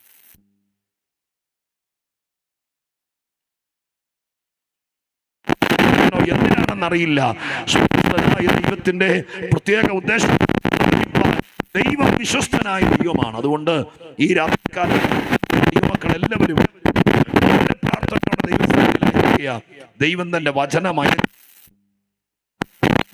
കർത്താവിന്റെ വചനത്തിൽ അതിന് ഒരുപാട് തെളിവുകളുണ്ട്. സ്തോത്ര, തെളിവുകളിലേക്ക് പോകാതെ ഞാൻ തിരുവെഴുത്തിലേക്ക് തന്നെ ശ്രദ്ധിക്കാൻ ആഗ്രഹിക്കുകയാണ്. ഒരു നിമിഷം കൂടി നമ്മുടെ കണ്ണുകളെ അടച്ച് കർത്താവിന്റെ സന്നിധാനത്തിൽ നമുക്ക് ഒരുമിച്ച് ദൈവത്തോട് പ്രാർത്ഥിക്കാം. ദൈവമേ, ഈ രാത്രി അങ്ങയുടെ വചനം അങ്ങ് അയക്കണമേ. അങ്ങയുടെ വചനം അയച്ച് ചിലരെ ദൈവം സന്ദർശിക്കണമേ. നാളെ രാത്രി ഇവിടെ യോഗമില്ലല്ലോ. ഇന്നലെ ഇന്നുമായിട്ട് ക്രമീകരിച്ചിരിക്കുന്ന ഈ യോഗത്തിന്റെ 2ാം രാത്രിയിൽ സർവശക്തനായ ദൈവത്തിന്റെ വചനം എവിടെയെങ്കിലും ചെന്ന് വീഴണമേ. ചെല്ലുന്നിടത്ത് വിടുതലാകണമേ. സ്വർഗം അത് ചെയ്യണമേ എന്ന് ഇവിടെ ഇരിക്കുന്ന നമുക്ക് ഒരുമിച്ച് കണ്ണുകളടച്ച് ഒരു നിമിഷം കൂടി ദൈവത്തോട് പ്രാർത്ഥിക്കാം. കർത്താവിന്റെ കയ്യിലേക്ക് ഏൽപ്പിച്ചു കൊടുക്കാം. നമുക്ക് വിശ്വസ്തനായ ദൈവം ചിലത് ചെയ്യാനിടയാകട്ടെ. നമ്മുടെ പ്രയത്നം വ്യർത്ഥമാകാതിരിക്കേണ്ടതിന് അതരങ്ങളെ തുറന്നിരിക്കുന്ന ദൈവമക്കൾ ഒരുമിച്ച് ഒരു ഫോർമാലിറ്റിക്കല്ല, മറിച്ച് മനസ്സ് തുറന്ന് അധരങ്ങൾ തുറന്ന് ഇരിക്കുന്ന സ്ഥലത്ത് നമുക്ക് കാലാവസ്ഥ അനുകൂലമാക്കി ഇത്രയും കാര്യങ്ങൾ ക്രമീകരിച്ച് ഇത്രയും ദൈവമക്കളെ വരുത്തി സ്വർഗീയ സാന്നിധ്യം നമുക്ക് തന്ന് കൃപയിൽ ബലപ്പെടുത്തിയിരിക്കുന്ന ദൈവത്തിന്റെ തിരുമുമ്പിൽ ഇരുന്നു കൊണ്ട് നന്ദിയോടെ സ്തോത്രം ചെയ്ത് പ്രാർത്ഥിക്കാൻ മനസ്സുള്ള ദൈവമക്കൾ ഒരുമിച്ച് പ്രാർത്ഥിക്കുമ്പോൾ ദൈവം തന്റെ വചനം നിങ്ങളുടെ ശരീരത്തിന്റെ വിടുതലിനോ, നിങ്ങളുടെ കുടുംബത്തിന്റെ ഭദ്രതയ്ക്കോ, നിങ്ങളുടെ മാനസിക സമ്മർദ്ദങ്ങൾക്ക് മാറ്റം വരുത്താനോ, നിങ്ങളുടെ സത്യദൈവത്തെക്കുറിച്ച് ബോധം വരുത്താനോ, എന്തിനാണെങ്കിലും സ്വർഗം അത് അയക്കട്ടെ. അതിനുവേണ്ടി ദൈവസന്നിധിയിൽ ഒരു നിമിഷം എല്ലാവരും ചേർന്ന് ഐക്യമത്യത്തോടെ ഒരു മനസ്സോടെ നമുക്ക് ഒരുമിച്ച് ദൈവത്തോട് പ്രാർത്ഥിക്കാം. പരിശുദ്ധനായ ദൈവമേ, ഞങ്ങളുടെ സ്വർഗീയ പിതാവേ, കഴിഞ്ഞ രാത്രി തുടങ്ങിയ ഈ സുവിശേഷ യോഗം ഇന്ന് രാത്രി ഇവിടെ അവസാനിക്കുമ്പോൾ അങ്ങയുടെ വചനം ദൈവം അയക്കണമേ. കർത്താവേ, ഈ ഗ്രൗണ്ടിനകത്ത് ചുരുക്കം ചിലരുള്ളൂ, പക്ഷേ ഞങ്ങൾ വിശ്വസിക്കുന്നു അങ്ങ് വചനം അയക്കുന്ന ദൈവമാണ്. എവിടേക്കെന്ന് ഞങ്ങൾ അറിയുന്നില്ല. ഞങ്ങൾ കാണാമറിയത്തിരിക്കുന്ന പലരുടെ അടുക്കിലേക്ക് ദൈവത്തിന്റെ വചനം അയച്ച് ദൈവപ്രവൃത്തി വെളിപ്പെടുത്തുവാൻ അവിടെ നിന്ന് വിശ്വസ്തനായിരിക്കൽ കർത്താവേ അങ്ങനെ ചെയ്യുമാറാകണമേ എന്ന് ഞങ്ങൾ ദൈവത്തോട് പ്രാർത്ഥിക്കുന്നു. സ്വർഗസ്ഥനായ ദൈവത്തിന്റെ കയ്യിൽ ഞങ്ങളുടെ വിശ്വസ്തതയിൽ ഞങ്ങൾ സമർപ്പിക്കുന്നു. തുടർന്നും ദൈവം സംസാരിക്കണം. പ്രാർത്ഥന കേട്ടതിന് നന്ദി. യേശു ക്രിസ്തുവിന്റെ നാമത്തിൽ അപേക്ഷിക്കുന്നത് കേൾക്കണമേ. സ്വർഗീയ പിതാവാം ദൈവമേ. കരമുയർത്തി ഒന്നുകൂടെ കർത്താവിന് സ്തോത്രം ചെയ്താട്ടെ. ദൈവം നിങ്ങളെ അനുഗ്രഹിക്കട്ടെ. പ്രാർത്ഥനയോടെ ദൈവസന്നിധാനത്തിലായിരിക്കുമ്പോൾ കഴിഞ്ഞ രാത്രി ഈ പൊതുസ്ഥലത്ത് ഞാൻ വായിച്ചതും ഇന്നലത്തെ സമയപരിധിയിൽ പറഞ്ഞു തീർക്കാൻ പറ്റാത്തതുമായിരിക്കുന്ന ദൈവിക സന്ദേശത്തിലേക്ക് തന്നെ നിങ്ങളുടെ ശ്രദ്ധയെത്തിരിക്കുന്നു. കഴിഞ്ഞ രാത്രി വരാത്തവർ കണ്ടേക്കാമെങ്കിലും ഇനി ആവർത്തന വിരസതയ്ക്ക് ഞാൻ സാധ്യത കൊടുക്കുന്നില്ല. മുമ്പോട്ട് ബാക്കി കാര്യങ്ങൾ പറയാൻ ആഗ്രഹിക്കുന്നു. ആ വാക്യം ഒരിക്കൽ കൂടി വായിക്കാൻ ആഗ്രഹിക്കുകയാണ്. ഉച്ചഭാഷണിക്കൂടെ വായിച്ച് കേൾപ്പിക്കും. റോമാലേഖനം 3-ാം അധ്യായം അതിൻ്റെ 9-ാമത്തെ വാക്യമാണ് ഇന്നലെ വായിച്ചത്. ഈ രാത്രിയിലും ആ വാക്യം തന്നെ ഒരിക്കൽ കൂടി വായിക്കും. റോമർ 3-ാം അധ്യായം 9-ാമത്തെ വാക്യം വായിക്കുകയാണ്. ആകയാൽ എന്ത് നമുക്ക് വിശേഷതയുണ്ടോ? അശേഷമില്ല. യഹൂദന്മാരും യവനന്മാരും ഒരുപോലെ പാപത്തിന് കീഴാകുന്നു എന്ന് നാം മുൻപേ തെളിയിച്ചു. അതിന്റെ 1-ാം ഭാഗമാണ് നമ്മൾ കഴിഞ്ഞ രാത്രിയിൽ ദൈവസന്നിധിയിൽ ആലോചനയ്ക്ക് ആധാരമായിട്ട് നമ്മൾ വായിച്ചത്. നിങ്ങളുടെ ഓർമ്മയിൽ കാണും. ആകയാൽ എന്ത്? സ്തോത്രം. നമുക്ക് വല്ല വിശേഷതയുമുണ്ടോ? അശേഷമില്ല എന്ന ഭാഗമാണ് അടർത്തിയെടുത്തത്. ഞാൻ ഇന്നലെ സവിസ്തരം പറഞ്ഞിരുന്നു. ഈ വാക്ക് മനുഷ്യകുലത്തെ മൊത്തത്തിൽ ഉദ്ദേശിച്ചുകൊണ്ടാണ് എഴുത്തുകാരനായിരിക്കുന്ന പൗലോസ് ഈ കാര്യം പറയുന്നത്. സ്തോത്രം. നരവംശത്തെ മുഴുവൻ ഉദ്ദേശിച്ചുകൊണ്ട് റോമാലേഖനം എഴുതുന്ന കാലഘട്ടത്തിൽ മനുഷ്യന് എന്തെങ്കിലും വിശേഷതയുണ്ടോ എന്ന ചോദ്യകർത്താവ് തന്നെ മറുപടി പറഞ്ഞു, ഒരു വിശേഷതയുമില്ല. അപ്പോൾ തന്നെ നമ്മൾ ഇന്നലെ രാത്രികാലം ചിന്തിച്ചിരുന്നു. സ്തോത്രം. മനുഷ്യനെ ദൈവം എത്ര വിശേഷതയിലാണ് സൃഷ്ടിക്കപ്പെട്ടത്. സ്തോത്രം. അത് മാനസികമായിരിക്കുന്ന തലത്തിൽ ഇന്നലെ ഞാൻ ഓർപ്പിച്ചു. സ്തോത്രം. തീരുമാനമെടുക്കാനുള്ള കഴിവ്, പല കാര്യങ്ങളും ദൈവം തന്നെ ഉൽപ്പത്തി പുസ്തകം 11-ാമത്തെ അധ്യായത്തിനകത്ത് പറയുന്നുണ്ട്. സ്തോത്രം. മനുഷ്യൻ എന്തെങ്കിലും കാര്യം ചെയ്യാൻ നിരൂപിച്ചാൽ അവനത് സാധിക്കുമെന്ന്. സ്തോത്രം. അത്രയ്ക്ക് അപാരമായിട്ട് ദൈവമായ കർത്താവ് മനുഷ്യനെ സൃഷ്ടിച്ചപ്പോൾ ദൈവത്തിന്റെ കഴിവ് പലതും അവനിൽ നിക്ഷിപ്തമാക്കിക്കൊണ്ടാണ് മനുഷ്യനെ സൃഷ്ടിച്ചത്. പക്ഷേ കാലങ്ങൾ പിന്നിട്ടപ്പോൾ മനുഷ്യൻ വിശേഷതയില്ലാത്തവനായി മാറി. അതിൻ്റെ കാരണത്തിലേക്ക് വന്നതിൻ്റെ പരിഹാരം കൂടി ഇന്ന് രാത്രികാലം പറഞ്ഞ് ഞാൻ എൻ്റെ സന്ദേശം പൂർത്തീകരിച്ച് എൻ്റെ പ്രവർത്തന മേഖലയിലേക്ക് മടങ്ങിപ്പോകാൻ ദൈവകൃപയിൽ തന്നെ ശരണപ്പെടുകയാണ്. സ്തോത്രം. മനുഷ്യനെക്കുറിച്ച് വേദപുസ്തകം പഠിപ്പിക്കുന്നതും ശാസ്ത്രീയമായിട്ട് തെളിയിക്കപ്പെട്ടിരിക്കുന്നതുമായിരിക്കുന്ന വസ്തുതകൾ വെച്ച് നോക്കുമ്പോൾ തന്നെ തിരുവെഴുത്തിലൊരു വാക്യമുണ്ട്. ബൈബിളിൻ്റെ ഒരു എഴുത്തുകാരൻ പറഞ്ഞിരിക്കുന്നത് ഇങ്ങനെയാണ്: അത്ഭുതവും അതിശയകരവുമായിട്ടാണ് മനുഷ്യനെ സൃഷ്ടിച്ചിരിക്കുന്നതെന്ന്. സ്തോത്രം. നമ്മുടെ ശരീരഘടന തന്നെ അത്രയ്ക്ക് ഗംഭീരമാണ്. മനുഷ്യൻ്റെ ശരീരഘടന തന്നെ അത്ഭുതകരമായിട്ടാണ് സൃഷ്ടിക്കപ്പെട്ടിരിക്കുന്നത്. ഇതുപോലത്തെ സ്തോത്രം ഒരു ശരീരഘടന വേറെ ഒരു ജീവജാലങ്ങൾക്കും ദൈവമായ കർത്താവ് കൊടുത്തിട്ടില്ല. സ്തോത്രം. മനുഷ്യൻ എഴുന്നേറ്റ് നിൽക്കുന്നത്, മനുഷ്യൻ ചരിക്കുന്നത്, മനുഷ്യൻ്റെ ബോധ മനസ്സ് ഇതെല്ലാം പ്രവർത്തിക്കുന്നത് വലിയ അത്ഭുതത്തിലാണ്. ഞാൻ എൻ്റെ ചർച്ചിലുള്ള ഹോസ്പിറ്റലിൽ ജോലി ചെയ്യുന്നൊരു ഡോക്ടറോട് ഈ കാര്യത്തെക്കുറിച്ച്, മനുഷ്യ ശരീരത്തെക്കുറിച്ച് എൻ്റെ പഠനങ്ങൾക്കിടയിൽ ചോദിച്ചപ്പോൾ അദ്ദേഹം ഒരുപാട് കാര്യങ്ങൾ വർഷങ്ങളെടുത്ത് പഠിച്ച് ലക്ഷങ്ങൾ മുടക്കി MBBS പഠിച്ച് പാസ്സായ മനുഷ്യൻ, ശരീരഘടനയെക്കുറിച്ച് മനസ്സിലാക്കിയ മനുഷ്യൻ, ശരീരത്തിൻ്റെ വിവിധ ഭാഗങ്ങളെ, അത്ഭുതങ്ങളെക്കുറിച്ചായിട്ട് പറഞ്ഞത് ഞാൻ ഓർക്കുന്നുണ്ട്. നമ്മുടെ ശരീരത്തിനകത്ത് ഒരുപാട് ഗ്രന്ഥികളുണ്ട്, ഹോർമോണുകൾ ഉൽപ്പാദിപ്പിക്കപ്പെടുന്നത്, വിവിധ ആസിഡുകൾ ഉൽപ്പാദിപ്പിക്കപ്പെടുന്നത്, അങ്ങനെ ഒരുപാട് കാര്യങ്ങൾ. നമ്മൾ പലപ്പോഴും സ്തോത്രം അതിൻ്റെ പരിമിതികൾ വരുമ്പോൾ അതൊക്കെ ഇൻസുലിനായിട്ടും ടാബ്ലറ്റൊക്കെ ആയിട്ടൊക്കെ പലപ്പോഴും നമ്മൾ ഉപയോഗിക്കാറുണ്ട്. സ്തോത്രം. ഈ ശരീരത്തിൽ ഉൽപ്പാദിപ്പിക്കപ്പെടുന്ന എല്ലാ ഹോർമോണുകളും ഒരു ദിവസത്തേക്കുള്ളത് നമ്മൾ മെഡിക്കൽ സ്റ്റോറിൽ നിന്ന് വില കൊടുത്ത് വാങ്ങിക്കാൻ നോക്കിയാൽ 10,000 രൂപ വേണ്ടി വരും. അത്രയ്ക്ക് കാര്യങ്ങൾ ദൈവം നമ്മുടെ ശരീരത്തിൽ ഒരു ദിവസത്തേക്ക് വേണ്ടി ഉൽപ്പാദിപ്പിക്കപ്പെടുന്നു. സ്തോത്രം. നമ്മുടെ ആന്തരിക ബാഹ്യ അവയവങ്ങളൊക്കെ അത്ഭുതമാണ്. നമ്മുടെ തലച്ചോറിൽ ഉൽപ്പാദിപ്പിക്കപ്പെടുന്ന ഇലക്ട്രിസിറ്റി പവറുണ്ട്. സ്തോത്രം. അദ്ദേഹം പറഞ്ഞത് ഇങ്ങനെയാണ്: ആരോഗ്യ ദൃഢഗാത്രനായിരിക്കുന്ന ഒരു മനുഷ്യൻ്റെ ബ്രെയിനിൽ ഉൽപ്പാദിപ്പിക്കപ്പെടുന്ന ഇലക്ട്രിക്കൽ പവർ എന്ന് പറയുന്നത് 12 വോൾട്ടിൻ്റെ ഒരു CFL ലാമ്പ് കത്തിക്കത്തക്ക രീതിയിലുള്ള പവറാണ്. സ്തോത്രം. അത്രയ്ക്ക് ശക്തമായ രീതിയിലാണ് നമ്മുടെ ഉള്ളിൽ ഓരോ കാര്യങ്ങൾ പ്രവർത്തിച്ചു വരുന്നത്. നമ്മുടെ 2 കണ്ണുകൾ, സ്തോത്രം, ലോകത്തിലെ ഏറ്റവും നല്ല ക്യാമറകൾ. ഇന്നത്തെ ഈ മൊബൈലൊക്കെ ഉപയോഗിക്കുമ്പോൾ നമുക്കറിയാം അതിൻ്റെ പുറകിൽ, സ്തോത്രം, ക്യാമറകൾ. മൊബൈലിൻ്റെ വില തന്നെ നിശ്ചയിക്കുന്നത് ഒരുപക്ഷെ ഇപ്പോഴത്തെ കാലത്ത് ഈ പിള്ളേരൊക്കെ ഉപയോഗിക്കുന്നത് ക്യാമറയുടെ കപ്പാസിറ്റിയും അതിൻ്റെ നിലവാരം അനുസരിച്ചാണ്. മെഗാ പിക്സൽ എന്നൊക്കെയാണ് ഇതിന് വിളിക്കപ്പെടുന്നത്. എന്നാൽ എത്ര വലിയ കമ്പനി, എത്ര ആധുനിക നിലവാരത്തിൽ ലെൻസുകൾ ക്രമീകരിച്ചുണ്ടാക്കിയാലും സർവശക്തനായ ദൈവം നമുക്ക് തന്നിരിക്കുന്ന 2 ക്യാമറകളാണ് കണ്ണുകൾ. സ്തോത്രം. എത്രയോ കാര്യങ്ങൾ ഒപ്പിയെടുക്കുന്നതാണ് കണ്ണുകൾ കൊണ്ടെന്നറിയാമോ? കണ്ണുകൾ ഒപ്പിയെടുത്ത പല കാര്യങ്ങളും നമ്മുടെ മനസ്സിൽ സ്റ്റോർ ചെയ്യുക. സ്തോത്രം. 1000 കമ്പ്യൂട്ടറിൻ്റെ ഹാർഡ് ഡിസ്കുകൾ ഒന്നിച്ച് ചേർത്ത് വെച്ചാൽ മനുഷ്യൻ്റെ മനസ്സും തലച്ചോറും, സ്തോത്രം, ബുദ്ധിയും ഇതിനകത്ത് സ്റ്റോർ ചെയ്യുന്നത് 1000 കമ്പ്യൂട്ടറിനകത്ത് കൊള്ളാത്തത്രത്തോളം കാര്യങ്ങൾ ഒരു മനുഷ്യൻ്റെ, ആരോഗ്യമുള്ള മനുഷ്യൻ്റെ ബുദ്ധിയിലും മനസ്സിലും സ്റ്റോർ ചെയ്യാൻ പറ്റുമെന്നാണ് പറയുന്നത്. നമ്മൾ കുഞ്ഞുനാളിൽ, സ്തോത്രം, നമുക്ക് 8 or 10 വയസ്സുള്ളപ്പോൾ നിങ്ങളുടെ മനസ്സിലേക്ക് ഒന്ന് പുറകോട്ട് ചിന്തിക്കാൻ പറ്റുമെങ്കിൽ, 10ാം ക്ലാസ്സിൽ നിങ്ങൾ ടൂറിന് പോയിട്ടുണ്ടെങ്കിൽ അന്ന് കണ്ട പല കാര്യങ്ങളും 52ാമത്തെ വയസ്സിൽ ഓർത്താ കിട്ടും. സ്തോത്രം. കാരണം എന്താ? കണ്ണുകളാണത് ഒപ്പിയെടുത്തത്. മനോഹരമായിരിക്കുന്ന, പ്രകൃതി രമണീയമായിരിക്കുന്ന കാര്യങ്ങൾ. സ്തോത്രം. നമ്മളൊരു കാഴ്ച ബംഗ്ലാവിൽ ചെന്നപ്പോൾ കണ്ട ഏതെങ്കിലും ജീവികൾ, മറ്റേതെങ്കിലും പ്രധാന കാര്യങ്ങൾ, അന്ന് കണ്ട ഏതെങ്കിലും വിഷയങ്ങൾ, അന്ന് കണ്ട ഒരു അപകട രംഗം ഇന്നും വേണമെങ്കിൽ ഓർമ്മയിലേക്ക് കൊണ്ടുവന്നാൽ ഓർത്തെടുക്കാം. എവിടാണത് സ്റ്റോറേജ് ചെയ്ത് വെച്ചിരിക്കുന്നത്? സ്തോത്രം. ഇതെല്ലാം മനുഷ്യൻ്റെ മെമ്മറിയിൽ സ്റ്റോർ ചെയ്ത് വെക്കാൻ പറ്റും. ഇങ്ങനെ അസാധാരണമായിരിക്കുന്ന, അപാരമായിരിക്കുന്ന ഒരു സൃഷ്ടിയാണ് മനുഷ്യൻ എന്ന് പറയുന്നത്. ഇങ്ങനെ ദൈവമായ കർത്താവ് ഇത്ര ശ്രേഷ്ഠമായ രീതിയിൽ, ഇത്ര അത്ഭുതകരമായ രീതിയിൽ സൃഷ്ടിക്കപ്പെട്ടവരാണ് മനുഷ്യൻ. സൃഷ്ടിപ്പിൽ വെച്ച് ഏറ്റവും പരമോന്നതമായ രീതിയിൽ സൃഷ്ടിച്ചതാണ് മനുഷ്യനെ.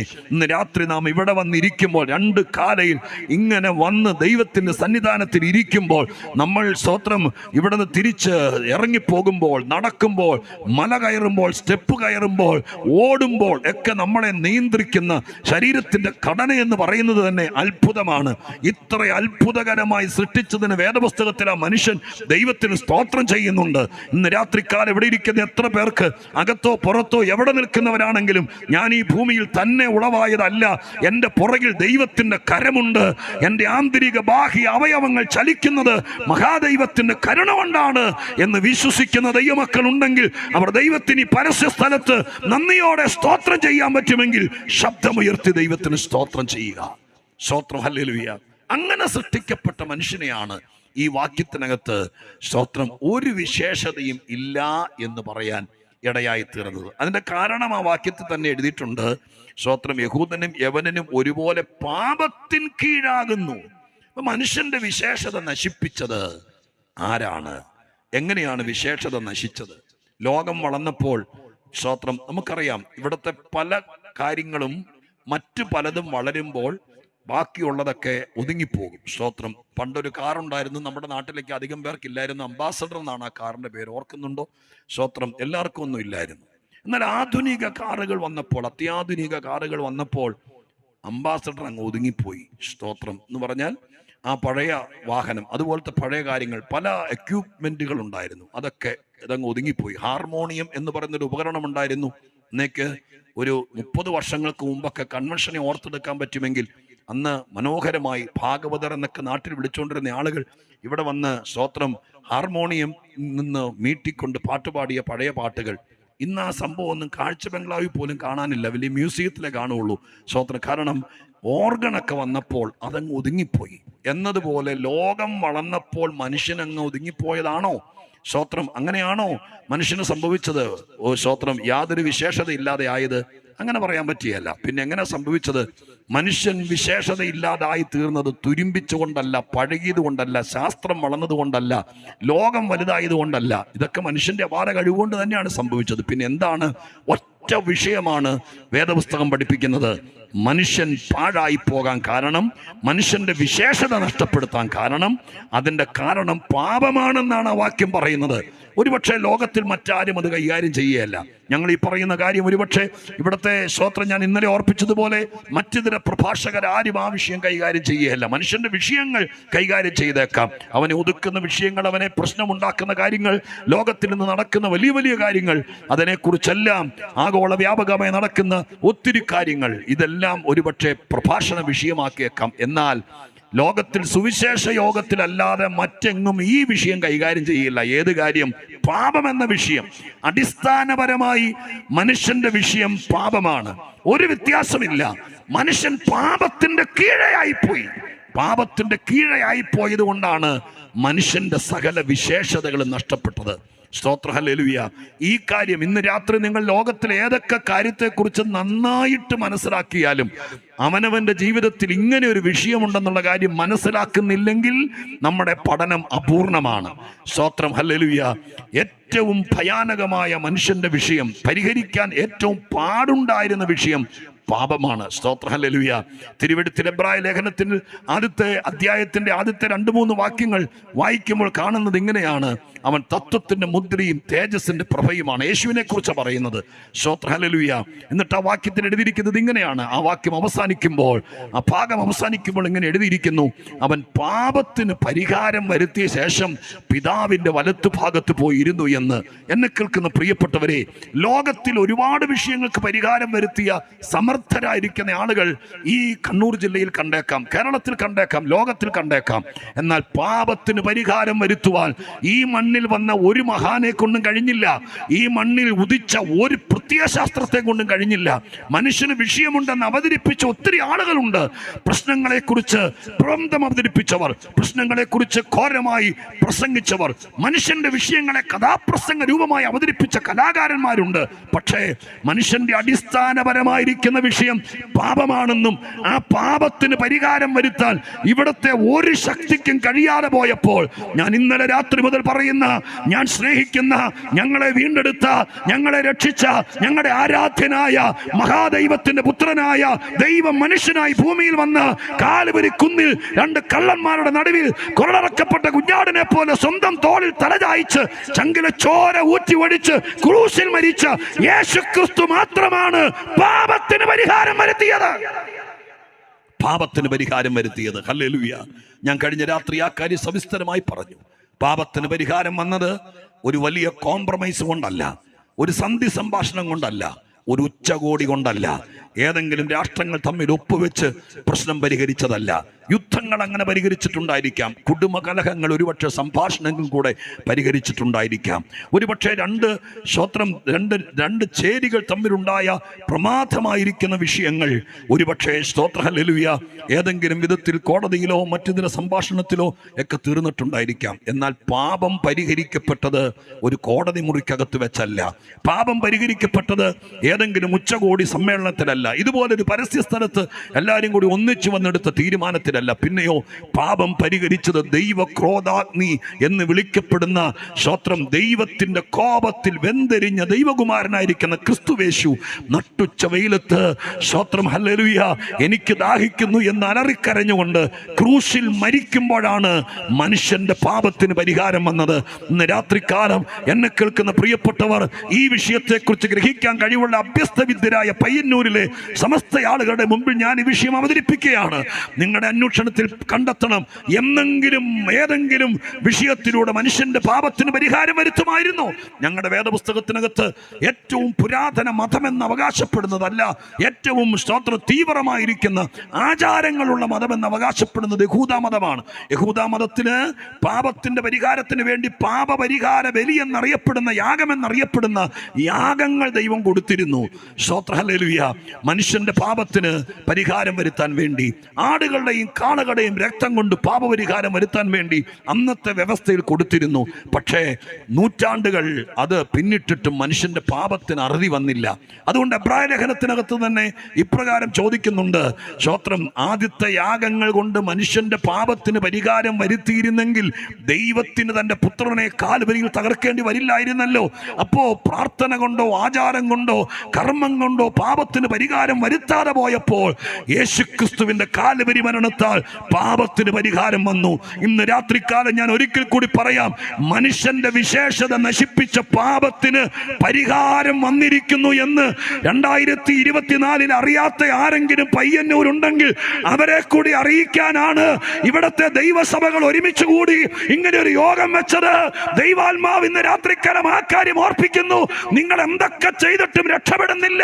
നേർച്ച കാഴ്ചകൾ, വഴിപാടുകൾ, ഹോമങ്ങൾ ഇതൊക്കെ ചെയ്തു, എല്ലാ മതങ്ങളുടെ ആചാരങ്ങൾ പരിശോധിച്ചിട്ടും നിങ്ങൾക്ക് സമാധാനമില്ലാത്തൊരു സ്ഥിതിയാണെങ്കിൽ അതിൻ്റെ സുതാര്യമായിരിക്കുന്ന മറുപടി ഞാൻ ഈ പറയുന്ന വസ്തുതയ്ക്കകത്തുണ്ട്. ഒരുപക്ഷെ ഇന്ന് രാത്രികാലം ഈ യോഗം തീർന്നാലും നിങ്ങൾ അടുത്ത ദിവസങ്ങൾ ഈ കാര്യത്തെക്കുറിച്ച് ഗഹനമായി ചിന്തിക്കാൻ മനസ്സ് വെച്ചാൽ, ഒരു അന്വേഷണത്തിനും പഠനത്തിനും തയ്യാറായാൽ നിങ്ങൾ ചെന്നെത്തുന്നത് പാപപരിഹാരത്തിന്റെ മാർഗത്തിലായിരിക്കും. സ്തോത്രം, ഹല്ലേലൂയ. ഈ പാപത്തോടുള്ള ബന്ധത്തിൽ പറയപ്പെട്ടിരിക്കുന്ന വിഷയങ്ങൾ ഈ റോമാലേഖനത്തിൽ തന്നെ 9-ാമത്തെ വാക്യത്തിന് താഴേക്ക് 3:9 താഴേക്ക് എഴുതിയിട്ടുണ്ട്. അവിടെ പറയപ്പെടുന്ന അനേക കാര്യമുണ്ട്. പാപം സംഭവിച്ചപ്പോൾ നീതിമാന്മാരാരുമില്ല, ഗ്രഹിക്കുന്നവനില്ല, ദൈവത്തെ നോക്കൂ, പാപം വരുത്തി വെച്ച വിനയാണ്. ഞാനത് വിസ്തരിക്കാൻ ആഗ്രഹിച്ചതല്ല, എങ്കിലും ഒരു വാക്ക് അതിലേക്ക് നോക്കുമ്പോൾ പറഞ്ഞു വിടാം. 10-ാമത്തെ വാക്യം മുതൽ എഴുതിയിരിക്കുന്നത് ഇങ്ങനെയാണ്: നീതിമാൻ ആരുമില്ല, ഒരുത്തൻ പോലുമില്ല, പാപം വരുത്തി വിന നോക്കൂ. അടുത്ത വാക്ക് എഴുതിയിരിക്കുന്നത് ഗ്രഹിക്കുന്നവനില്ല. പാപം എന്താ ചെയ്തത്? മനുഷ്യന് കാര്യങ്ങൾ ഗ്രഹിക്കാൻ അതിന്റെ കഴിവെടുത്തു കളഞ്ഞു.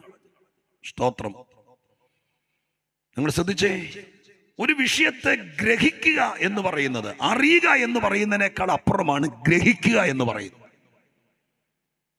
യേശുക്രിസ്തു തന്റെ ശിഷ്യന്മാരോട് പലപ്പോഴും ചോദിച്ചത് നിങ്ങൾ ഗ്രഹിക്കുന്നില്ലേ എന്ന ചോദ്യമാണ്. അറിവ് ഒരുപക്ഷെ എല്ലാവർക്കും ഉണ്ടായേക്കാം. ഞാൻ ഉദാഹരണം പറയാം. ഇന്ത്യയിൽ വ്യവസ്ഥാപിതമായിരിക്കുന്ന ഒരു നിയമമുണ്ട്. നിയമം ഇതാണ്: ഇപ്പോൾ ഒരു പിക്ചറിൽ സിഗരറ്റ് കമ്പനിയുടെയോ മദ്യ കമ്പനിയുടെയോ ഒരു പരസ്യം ഈ ഹൈവേയുടെ തീരത്ത് പ്രദർശിപ്പിക്കാൻ ഇന്ത്യ ഗവൺമെന്റ് അനുവദിക്കുന്നുണ്ട്. ഭയങ്കര ഹോർഡിങ്സിൽ ഏതെങ്കിലും ഒരു ഒരു വലിയ സെലിബ്രിറ്റി ആയിരിക്കുന്ന മനുഷ്യൻ, സ്ത്രീയോ പുരുഷനോ ആരുമാകട്ടെ, അവരുടെ പടം കൂടി ചേർത്ത് വെച്ച ആ വലിയ കമ്പനി ഒരു സിഗരറ്റ് കമ്പനിയുടെയോ ഒരു മദ്യ കമ്പനിയുടെയോ പരസ്യം അവതരിപ്പിക്കുന്നു. ഒരു സീരിയലിലോ സിനിമയിലോ മദ്യപാനത്തിന്റെ രംഗം അവതരിപ്പിക്കുന്നു. ആ സമയത്ത് സെൻസർ ബോർഡ് കർശനമായിട്ട് ഇവിടെ പറയുന്നൊരു വ്യവസ്ഥയാണ്. അതിൻ്റെ അടിയിൽ നിർബന്ധമായിട്ടും എഴുതി കാണിച്ചിരിക്കണം. എന്തെഴുതിയിരിക്കണം? മദ്യപാനം ആരോഗ്യത്തിന് ഹാനികരമാണ്, പുകവലി ആരോഗ്യത്തിന് ഹാനികരമാണ്. അതൊരറിവാണ്. ആ അറിവ് പ്രദർശിപ്പിച്ചിരിക്കണമെന്നൊരു നിയമം ഇവിടെയുണ്ട്. അതറിഞ്ഞിട്ടും മനുഷ്യൻ അത് ഉപയോഗിക്കുമ്പോൾ അതിനർത്ഥം അറിഞ്ഞു, പക്ഷെ ഗ്രഹിക്കുന്നില്ല. ഈ ഒരു പ്രശ്നം മദ്യത്തിൻ്റെയോ പുകയുടെ കാര്യത്തിന് മാത്രമല്ല, എനിക്ക് എളുപ്പമുള്ള നിങ്ങൾക്ക് മനസ്സിലാകുന്ന ഒരു ഉദാഹരണം ഞാൻ പറഞ്ഞതേ ഉള്ളൂ. ഈ ആത്മീക വിഷയത്തിനകത്തും ഇങ്ങനെയൊക്കെ തന്നെയാണ്. നിങ്ങൾ ആളുകളോട് വ്യക്തിപരമായി സംസാരിച്ചാൽ അവരെല്ലാവരും പറയും ലോകത്തിൽ ഒരുപാട് ദൈവങ്ങളൊന്നുമില്ല, ഒരു ദൈവമുള്ളൂ, എല്ലാവരും അത് തന്നെ പറയുന്നേ. പക്ഷേ ഈ ദൈവത്തെ തിരിച്ചറിയാനും ആ ദൈവം പറഞ്ഞത് പോലെ അനുസരിക്കാനും അത് ഗ്രഹിപ്പാനുള്ള കഴിവ് മനുഷ്യന് നഷ്ടപ്പെട്ടു എന്നാണ് പാപസംബന്ധമായ വിഷയത്തിൽ ഇപ്പോൾ നമ്മൾ വായിച്ച റോമാലേഖനം 3-ാം അധ്യായത്തിന്റെ 10, 11, 12 വാക്യങ്ങൾക്കകത്തൊക്കെ എഴുതിയിരിക്കുന്നത്. ഇപ്പൊ ഗ്രഹിക്കാനുള്ള കഴിവ്. ഞാൻ അതിലേക്ക് ഒന്നുകൂടെ വരാം. ഇവിടെ ഒരു 8-9 കൂട്ടം കാര്യങ്ങൾ താഴെയായിട്ട് എഴുതിയിട്ടുണ്ട്. എന്നിട്ട് എഴുതിയിരിക്കുന്ന ഇങ്ങനെയാണ്: ദൈവത്തെ അന്വേഷിക്കുന്നവനില്ല, എല്ലാവരും വഴിതെറ്റി ഒരുപോലെ കൊള്ളരുതാത്തവരായി തീർന്നു. സ്തോത്രം. അപ്പൊ നിങ്ങളൊരു പ്രബന്ധമായിട്ട് ഈ വിഷയത്തെ മനസ്സിൽ പേറുകയാണെങ്കിൽ, എല്ലാവരും വഴിതെറ്റി. എവിടെ വെച്ചാണ് വഴിതെറ്റിയത്? മനുഷ്യന്. വഴിതെറ്റിയ മനുഷ്യൻ എന്തായി തീർന്നു? അവിടെ എഴുതിയിരിക്കുന്ന വാക്ക് കൊള്ളരുതാത്തവരായി തീർന്നു എന്ന മലയാളത്തിൽ. കൊള്ളരുതാത്തവർ പഴയൊരു മലയാളമാണ്.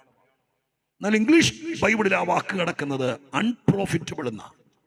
മനുഷ്യൻ പാപം ചെയ്തപ്പോൾ, മനുഷ്യൻ ദൈവം പറഞ്ഞ വഴിയിൽ നിന്ന് മാറിയപ്പോൾ, മനുഷ്യൻ കൊള്ളരുതാത്തവനായി എന്നൊരു വാക്ക് അവിടെ വന്നിരിക്കുന്നു. അതിൻ്റെ യഥാർത്ഥത്തിലെ വാക്ക് ഇംഗ്ലീഷിൽ കിടക്കുന്നത് ഇങ്ങനെയാണ്: അൺപ്രോഫിറ്റബിൾ. അൺപ്രോഫിറ്റബിൾ എന്ന് പറഞ്ഞാൽ, സ്തോത്രം, ലാഭമില്ലാതെ പോയി. മനുഷ്യനെ സൃഷ്ടിച്ചത് കൊണ്ട്, അല്ലെങ്കിൽ മനുഷ്യന് സ്തോത്രം ഉള്ളത് കൊണ്ട് മനുഷ്യന്റെ ലാഭം നഷ്ടപ്പെട്ടു. അങ്ങനെയാണെങ്കിൽ വീണ്ടും ഒരു ചോദ്യം ചോദിക്കുന്നു: മനുഷ്യനെ കൊണ്ട് ആർക്ക് ലാഭം? അൺപ്രോഫിറ്റബിൾ എന്ന് പറയുമ്പോൾ ആർക്ക് നഷ്ടമായി?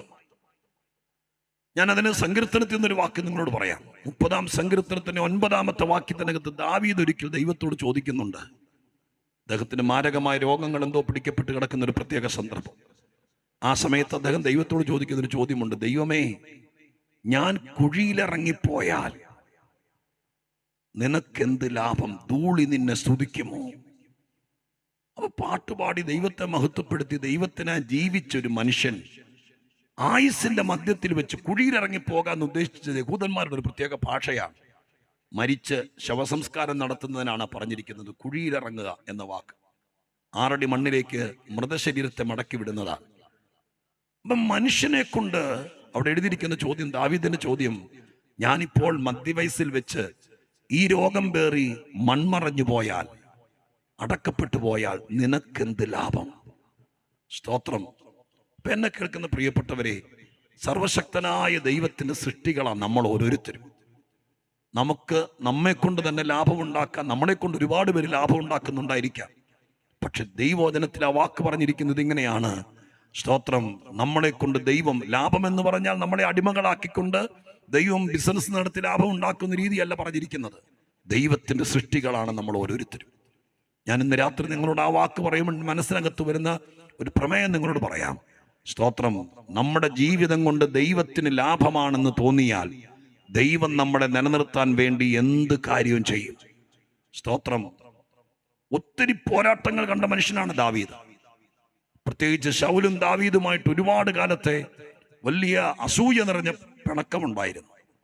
ദൈവത്തിന്റെ ത്രാസിൽ ദൈവം ദാവീദിനെ ശൗലിനെയും കൂടി തൂക്കി നോക്കുമ്പോൾ ദൈവത്തിന് മനസ്സിലായി, ഇവരിൽ ദാവീദ് ജീവിച്ചിരിക്കുന്നതാണ് ദൈവത്തിന് ലാഭം. സ്തോത്രം. എന്ന് പറഞ്ഞാൽ ദാവീദിനെ ജീവിക്കാൻ അനുവദിക്കാതെ അസൂയാത്മകമായ നിലവാരത്തിൽ വീട്ടിൽ കിടത്തി ഉറക്കാതെ കാട്ടിലിട്ട് ഓടിക്കുന്ന ഒരു പ്രത്യേക സാഹചര്യത്തിൽ ദൈവം ശൗലിനെ, സ്തോത്രം, ഒത്തിരി അവസരങ്ങൾ കൊടുത്തു. എന്നിട്ടും പാഴായി പോയത് കൊണ്ട് അന്നത്തെ കാലത്ത് ഒരു ഗിൽബോവ പർവ്വതത്തിൽ യുദ്ധമുഖത്ത് വെച്ച് സ്വന്തം വാളിലേക്ക് കമന്ന് വീണ് ശൗല് മരിക്കുകയാണ് ഉണ്ടായത്. അങ്ങനെ വേദപുസ്തകത്തിൽ പല ആളുകൾ ദാവീദിനെ നിലനിർത്താൻ വേണ്ടി ദൈവമായ കർത്താവ്, സ്തോത്രം, പലരെയും തട്ടിമാറ്റി. ഞാൻ ഇന്ന് രാത്രി എന്നെ കേൾക്കുന്നവരോട് പറയാം, നമ്മെ ദൈവമായ കർത്താവ് ഈ ഭൂമിയിലാക്കി വെച്ചിരിക്കുന്നത്, സ്തോത്രം, നിന്റെ കുടുംബത്തിന് നീ ഒരു അനുഗ്രഹമായിരിക്കണം, നിനക്ക് നീ ഒരു ലാഭമായിരിക്കണം, സമൂഹത്തിനൊരു ലാഭമായിരിക്കണം, സ്തോത്രം, ദൈവത്തിനൊരു ലാഭമായിരിക്കണം. അതിനു വേണ്ടിയിട്ട് ഒരാളും മറ്റൊരാളുടെ ശത്രുവായി, സമൂഹത്തിന് ദ്രോഹിയായി, ഒരു കുടുംബത്തെ തകർക്കുന്നവനായി, മറ്റുള്ളവർക്ക് എതിരായി അങ്ങനെ ആയിത്തീരാൻ വേണ്ടി സൃഷ്ടാവായ ദൈവം ഒരാളെ സൃഷ്ടിച്ചിട്ടില്ല.